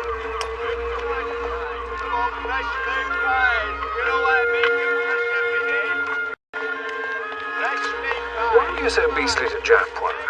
Beastly, Hastings? It's not these lectures he's giving, is it? Lectures? Where can we put our luggage, please? The luggage around the back. Oh, sorry again. Blind or something? What a rude man. Bonjour, mademoiselle. Oh, bonjour. Morning. May I? Thank you. It wasn't heavy. All aboard now, all aboard.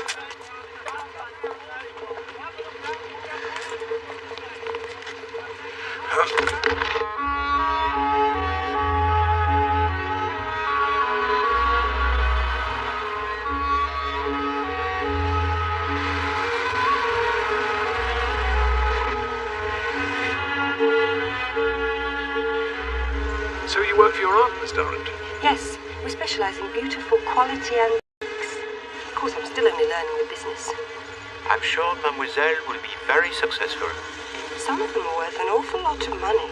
I was surprised. My aunt's got clients all over the world. Ah, so she travels a great deal, huh? Oh, no, not at all. If someone wants a particular period table or chair or a certain piece of china, they write to her and she gets it for them. That's what's happened in this case. How do you mean? Well, my aunt got a very valuable set of miniatures for an American collector. He's over here on a buying trip. He's staying in a hotel in Windermere. And if he likes them, he'll buy them? I hope so. I'll have to be ever so careful on the return journey. I'll have £1,500 in my bag. In cash.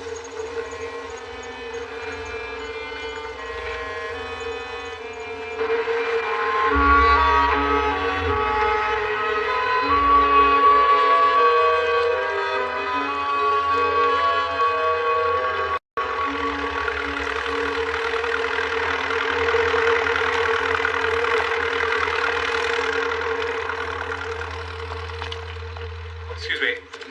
Thank you. Sorry.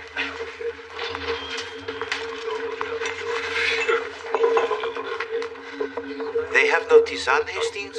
No. They usually do, but... You did not ask Hastings, did you? I couldn't, Poirot. Never will he ask for the tisane for me. I don't know what a tisane is.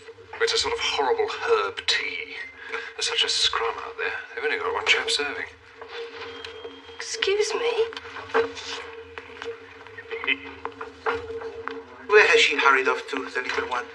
Oh, some women's thing, I expect. Grand girl, isn't she? Yes, she is very nice, Hastings. You noticed her eyes? Very unusual colour. Oh, most unusual, Hastings. It is called blue, I think. Hastings, why do those people keep staring at me and push each other and laugh? I don't think they've ever seen anyone quite like you before, Poirot.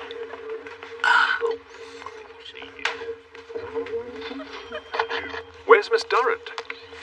Hope she doesn't miss the coach. Why, she is silly, but perhaps not that silly. Silly?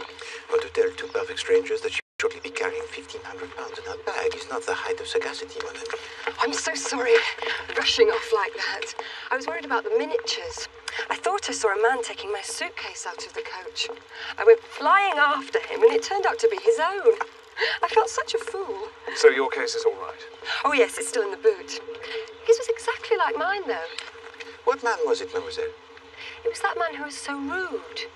You know, the one with the sort of moustache. That is quite curious. Why did he want his suitcase? He's staying here in Redburn. More curious and more curious. He was happy to pay the full fare to Windermere. I happened to see his ticket when he presented it. Poirot loves a mystery, even when there isn't one. It used to be my profession, Hastings. You have heard of me, perhaps, mademoiselle? You're not that conjurer, are you? Perhaps I am. Perhaps I am.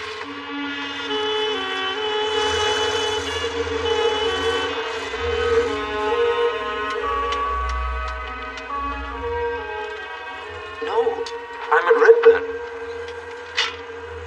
No, it's all going according to plan at my end. No trouble at all. Well, just as soon as you can, for God's sake. The sooner we're out of the area, the better. No, it's all right.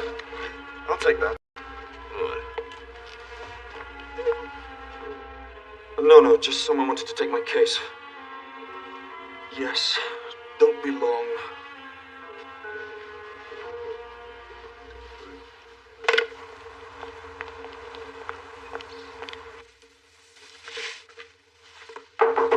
Captain Hastings! Captain Hastings! Oh, I'm sorry. The most awful thing's happened. What? They've gone. The miniatures? Come and look. I opened my suitcase. The miniatures are in this dispatch case inside. Look. The lock's just smashed. Was it like this when you opened it? Yes. I don't know what to do. Poirot, don't worry, Miss Durrant. You stay here. We'll sort things out. What are we going to do? I am Hercule Poirot, detective retired. I cannot help you, I'm afraid.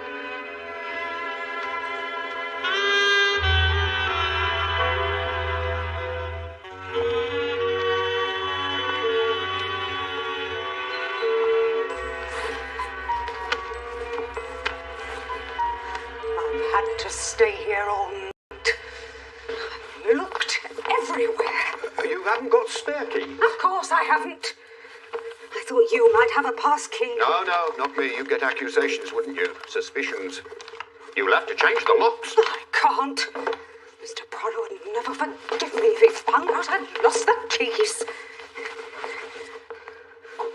I can't stay here another night.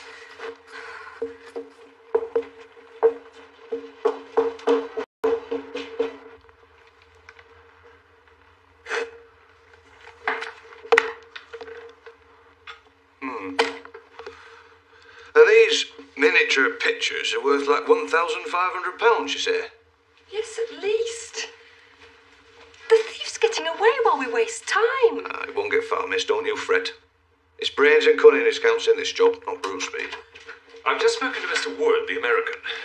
A woman called on him 2 hours ago, I'm afraid. Mr. Wood was delighted with the miniatures and paid her for them. But that's before we arrived here. Well, a fast car from Redburn would have got here long before us. Oh, it's all my fault.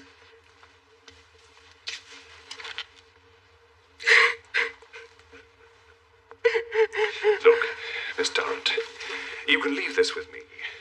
You get on back to Whitcomb and explain things to your aunt. Right. And PC Flagg and I will go and interview Mr. J. Baker Wood. I'll have to talk to a sergeant first, sir.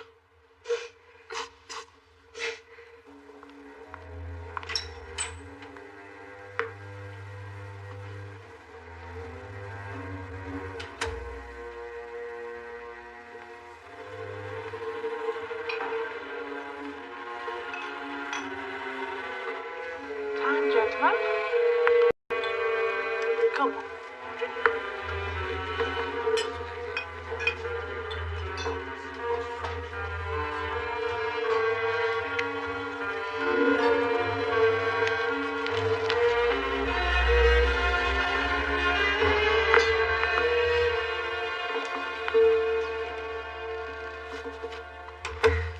You look terrific. I scarcely recognized you in that get-up. That's the idea, just in case you got wind of us. It's wonderful to see you. Thought we'd never make it. Did you have any trouble getting away? None at all, as it happens. Just walked out the door, put the case in the car and drove off. I was shaking. I expected to hear a shout at any moment. We've done it. So far. You're the cleverest girl in the world, as well as the most beautiful.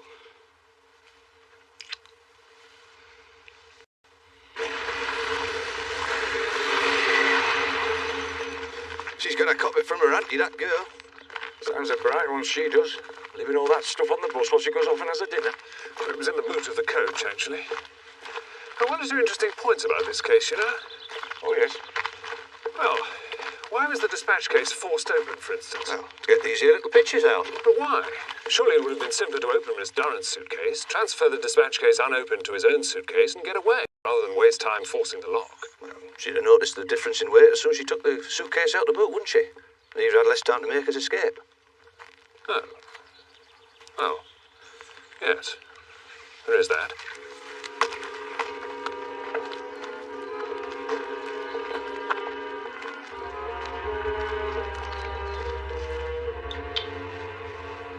Of course I didn't suspect anything. Why should I? She said you came from Elizabeth Penn, she had the miniatures. May we see the miniatures, please, Mr. Wood? I guess so. We'll need a description of this woman too, sir. Description? Was she young? Pretty? No, sir. She most certainly was not young. Or pretty. She was tall and elderly. Gray hair. She had a blotchy complexion and a budding mustache. Siren, none of your life. How did you arrive at the hotel, Mr. Wood? On a hotel ferry. There. Huh. Yes. I see. Very nice. Now, $7,000 for 12 of those beauties. I'll tell you, that's some bargain. I'll be taking that, sir. What do you mean? Evidence of a crime, sir. Oh, hey, you gotta be kidding. You'll get a receipt.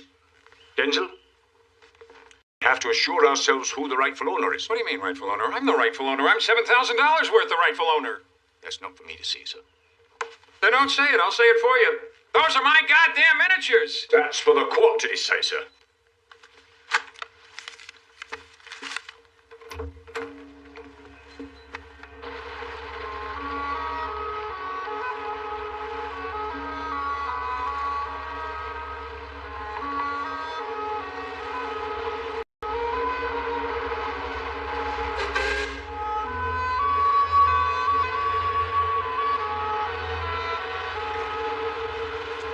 You mean you have to come from the railway station by boat?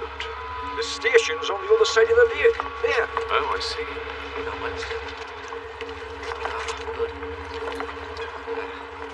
Good day.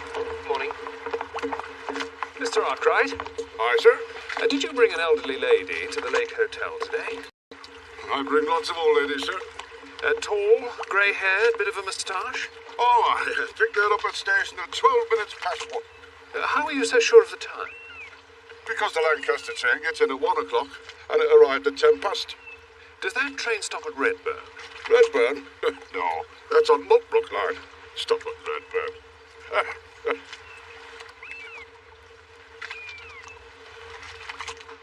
Mary Durrant arrived at Redburn at about 10 past 12. I mean, we know that. We were with her. An hour later, an old lady is here in Windermere with the miniatures and on her way to Woods Hotel. Now, I'm sure it was the fellow with a bit of a moustache, dressed up. He could have got from Redburn to Windermere in an hour in a fast car. But the old lady didn't arrive by car. She got off a train, and a train that doesn't go near Redburn at that. Hastings, why do you not grow the moustache? What? I did not achieve true facial symmetry until I grew the moustache. It caused me great unhappiness as a young man. I don't want facial symmetry. I want help. Oh, well, I am retired, Hastings. Such puzzles no longer interest me. Oh, I think I will go back to Whitcomb in the morning. Oh, all right. Hastings, the fact that the ferryman picked her up at the station does not necessarily mean that she got off a train.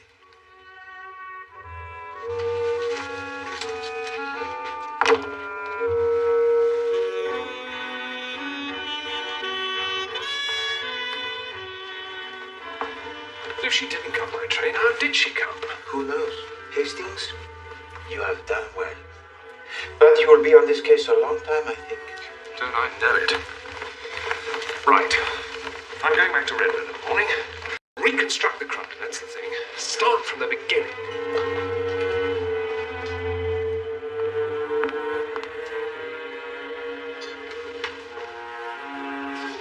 Start of a new life. I don't think much can go wrong now. I'll wait for you in the car.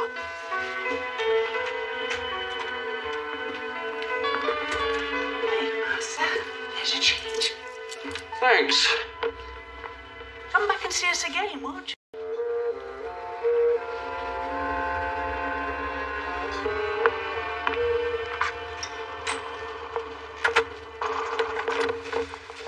So, as I see it, it started here. This fellow with a bit of a moustache had an accomplice with a fast car who drove him to Windermere while he got dressed up as a woman in the back seat. Need to be a pretty sporty car to do that journey in the time. What? Something like that, you mean? It's him! Stop! Stop! Yeah, that's not meant for chasing. Get in! This is a patrol car, not a chase car. Get in!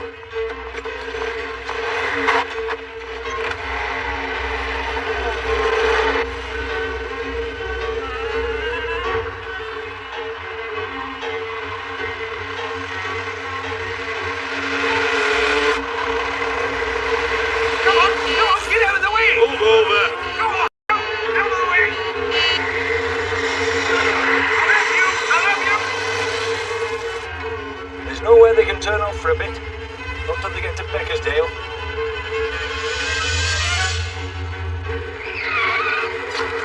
They have turned. Well, I'm blessed. Won't get him very far. It's a dead end, that is. Only goes to heavy skid, doesn't it?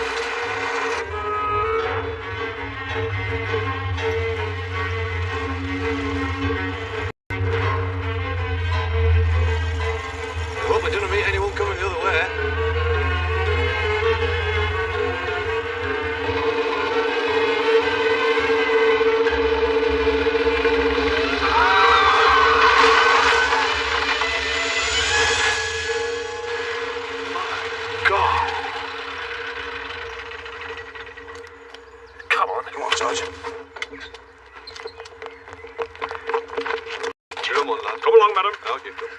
Why can't you leave me alone?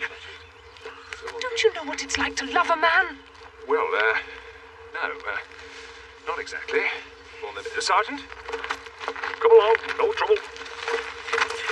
Oh, it's you again, is it? I might have known. Come on, officer.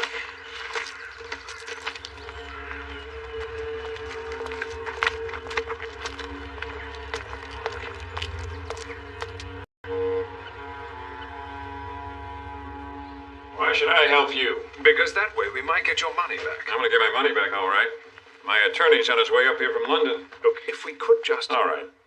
Can we just get on with it? Ready?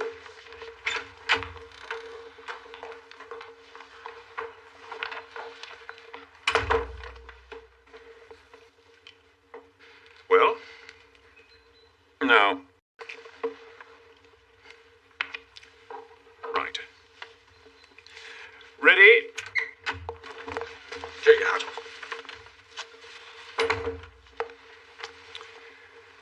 Well? Now? Don't hurry. I mean, take a good look. I mean, imagine him dressed up as a woman. Hat, skirt, all that sort of thing. It's not him. But he's got a moustache. You said she had a moustache. The woman who the miniatures was nothing like that. She didn't have a mole like that. Like what? Well, that mole on his forehead, for God's sake. Couldn't hide that. Oh.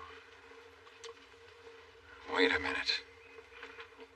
Wait a minute. Oh, no. That's Lady Amanda Mannerly. Who? Well, don't you guys read the papers? I mean, she's eloping with that novelist, Norton Kane. Are you Norton Kane?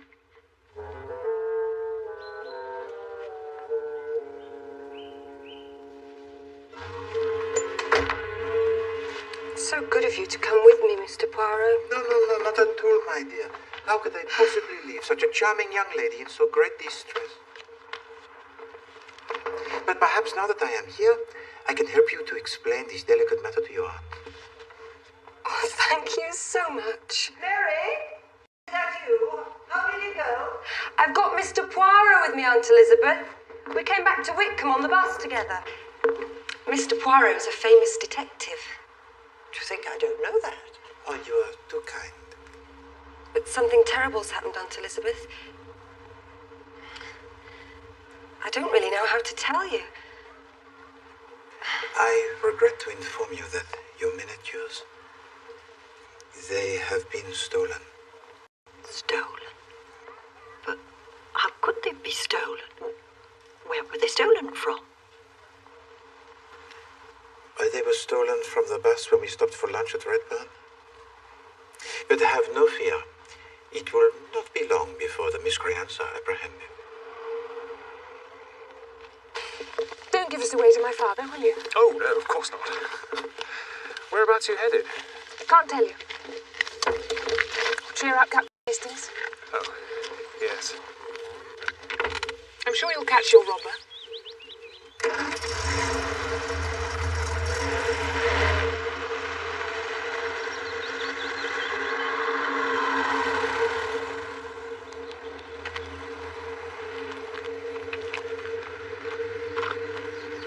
Yes, well, with our one and only suspect gone, I'm damned if I know how we're going to catch him.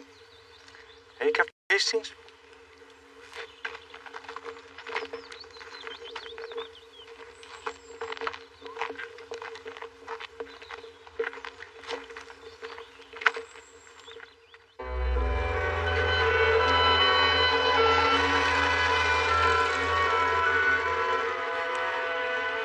I'll start with the fish soup, followed by the haddock. Try and shake up the old grey cells a bit. You see, what I can't understand is, if Norton Kane wasn't the woman with the moustache, who was? You have done your best, Hastings. The renowned Chief Inspector Japp would have given up long ago. Thank you. You're not jealous, Poirot, are you? Japp being asked to give these lectures?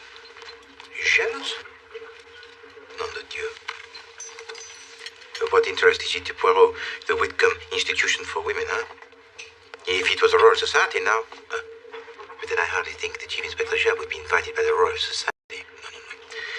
It is only the Institution for Women at Whitcomb and such places that they will listen to the Chief Inspector Japp claiming the cases of Hercule Poirot for his own. Oh, I'm sure Japp wouldn't do that. Hastings, can we please talk of something else? The renowned Chief Inspector Japp is of no interest. No, thank you. I've got to see Mary Durrant tomorrow. Here we are. Perhaps you should bring Mademoiselle Durand and her aunt and Monsieur J. Bakerwood face en face, huh? And discuss this thing. Oh, I don't see what good that'll do. I don't know what I'm going to say to her and her aunt anyway. Sleep is the thing, Hastings. For myself, I fully intend to get to bed immediately after dinner. And I strongly advise you to do the same. Ready to order, sir?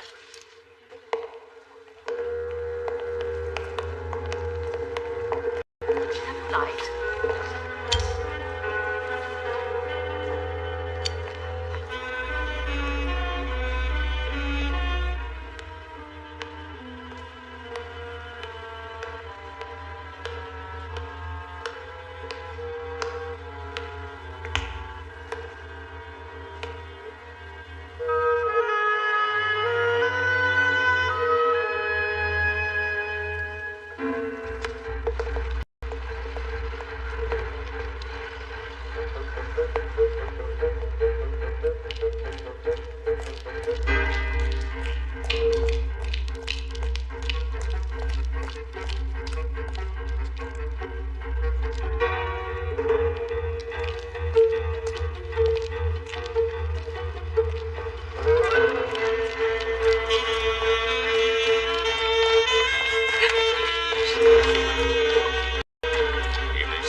Because detection is a darned lonely business, and detectives are perhaps inclined to be lone wolves, if you pardon the expression.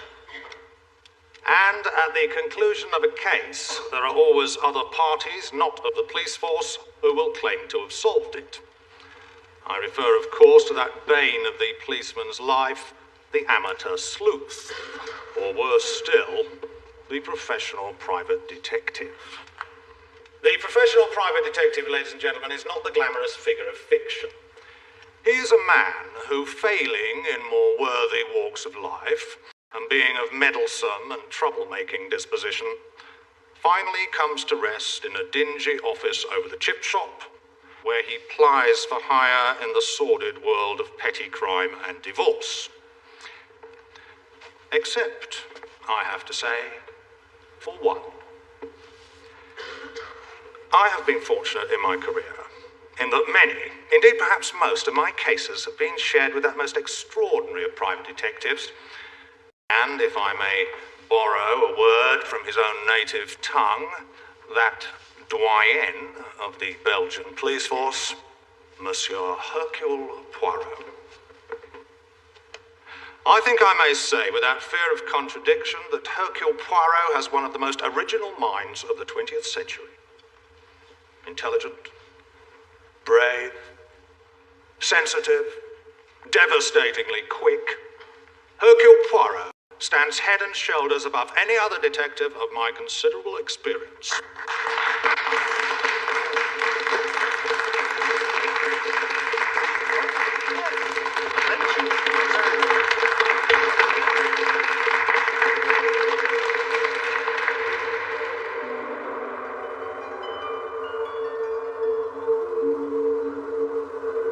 must say, Miss Lemon, I'm fearfully worried about the keys.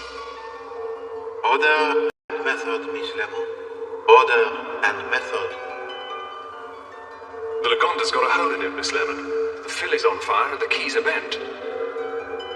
Sans tonnerre, deux garçons sur le feu de joie. The little grey cells, Miss Lemon, reconstruct the scene of the crime, mon ami.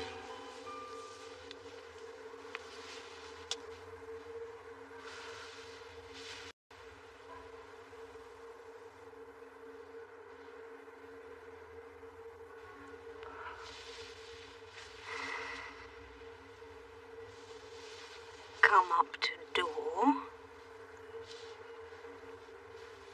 Take keys out of bag.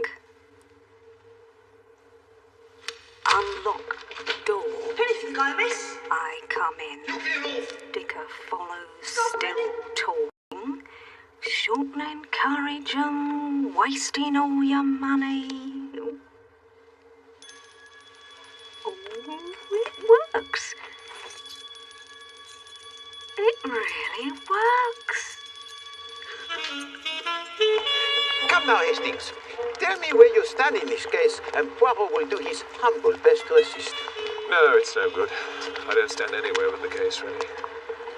Anyway, I'm the one who's going to face the music. Well,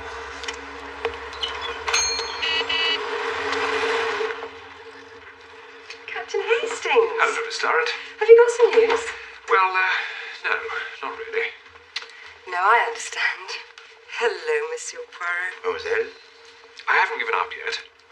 Yeah, the shop of your aunt is beautiful, mademoiselle. Well, she'd love to see you if you can spare a moment. We would be delighted. Monsieur Poirot's here, Aunt Elizabeth. And Captain Hastings. Oh, how nice. Have you managed to retrieve our miniatures for us, Monsieur Poirot? Oh, pardon, mademoiselle. It is Captain Hastings who is in charge of this affair. And he hasn't, I'm afraid. Well, we found them all right, but we can't retrieve them. Mr. Wood says he bought them in good faith, so they're his. So he's still got them? I know the police have taken them. Well, I'll get them back in due course. Well, that depends on what the court decides. It would help if we could catch the thief. Oh, my God. What is it, Captain Hastings? I've got it. I've got it. I've got it. Miss Penn, I can get your miniatures back. You may be able to help, too. Excuse me. Hastings, wait! Come on, Poirot. What on earth are you playing at, Hastings? I've got it, Poirot. What? What have you got? The answer to this case. It must have been the haddock. I feel wonderful. Hastings! I'll see you in the hotel later.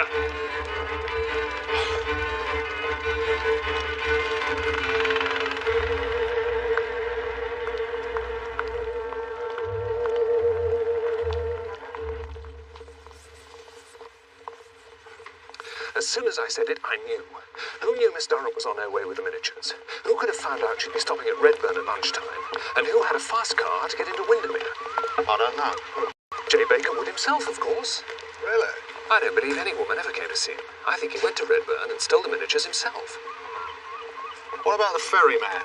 Well, all he said was he'd picked up a woman at the station and taken her to the Lake Hotel. I imagine he takes a dozen women a day to the Lake Hotel. All right, but I don't know what you're going to do. Well, it's quite simple, really. You see, Wood has never met Miss Penn or Miss Durrant. I've asked him to come over from Windermere. Now, when he sees this beautiful young girl, her aunt in a wheelchair, what? Well, he's going to feel pretty damn small, I can tell you. Really? Oh, yes. I mean, even a hardened criminal like him isn't entirely without a heart, chap. Come on.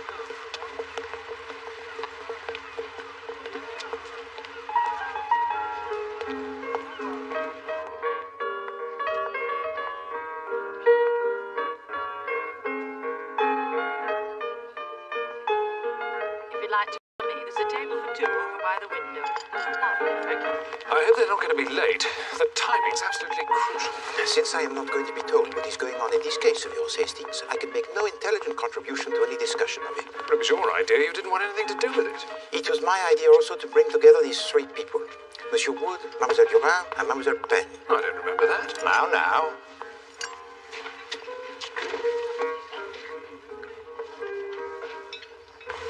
you are.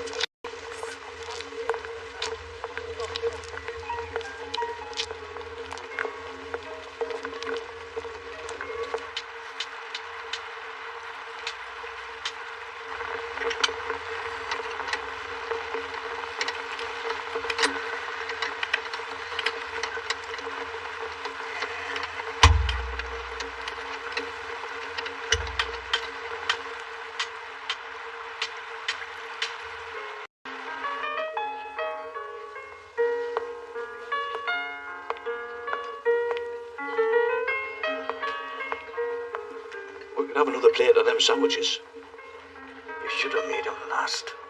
I thought the property was coming later.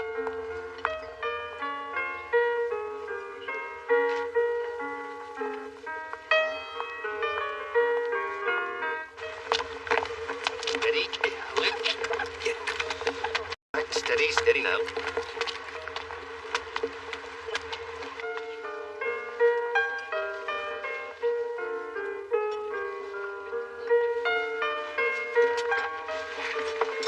Sarge. Well, you've arrived. The old one in the wheelchair, like you said. I should be sitting there. It's not going to be sitting here. I can't see nothing. How good of you to come, Miss Penn. Do sit down, Miss Durrant. What a handsome room. This is Chief Inspector Japp of Scotland Yard. How exciting. How do you do? Why don't you sit next to Monsieur Poirot, Miss Penn? Aunt Elizabeth was so hoping you'd have good news for us. Well, I hope so too. Is that all? Just hope? It's all right, Mary, dear.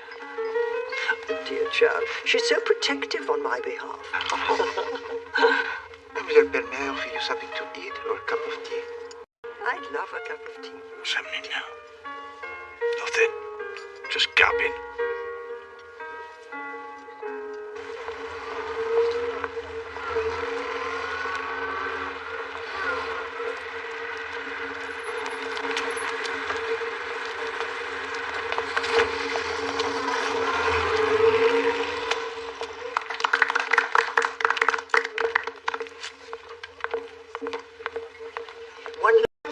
Sitting in a wheelchair, Monsieur Poirot. I am sure that is true, mademoiselle.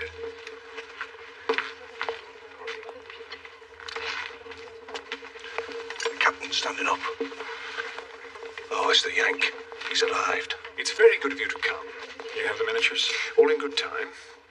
You said I'd get them back. It is the guest of Captain Hastings. I've driven all this way in a wild goose chase. I can assure you, if you'll just bear with me. I thought this hotel was going to spoil the coastline, but at certain times seen the mist or at sunset, it really looked... Mademoiselle Penn, the mist is beginning to clear, I think. I don't think you've met Miss Durrant. What do you do? I feel unwell, Mary. And Miss Penn. Look, this is all very nice, but I didn't... No, I've never met Mr. Wood. We've only... Mr. Wood. Come along, Mary. My aunt isn't feeling well. Hold on. Mademoiselle Penn, how did you know it was Monsieur Wood, Mademoiselle Penn? Nobody has mentioned his name. Well, I didn't. I just... You could not possibly have known him. Not unless it was you who took the £1,500 from him for the miniatures. Why, it was her. Made up to look like a frump. But it was her. No, made up to make everybody else think that it was a man. Dressed as a woman. N'est-ce pas, Mademoiselle Penn? You thought that you would keep the money and get back the miniatures as stolen property. Wait a minute. She would... Nice work if you can get it. So, Miss Penn, what do you say to all this?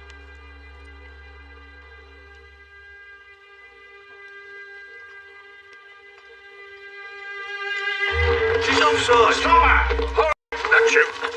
Take her away, Sergeant. And now, Mademoiselle?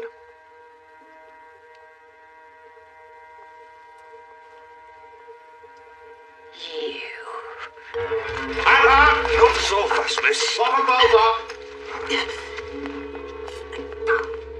But she... I didn't...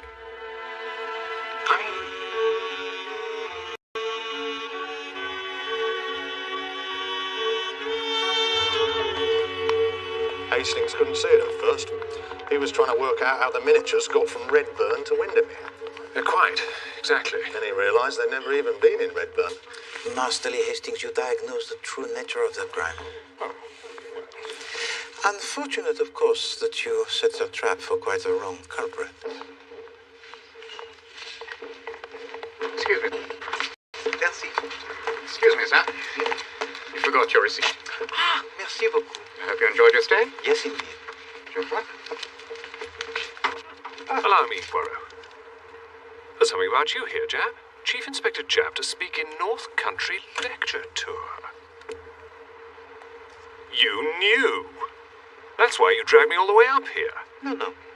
It was the other side I was interested in. I did not know that... Learn to speak French like a Frenchman. In Belgium, Hastings, it is considered quite bad form to read another person's newspaper cuttings. Thank you.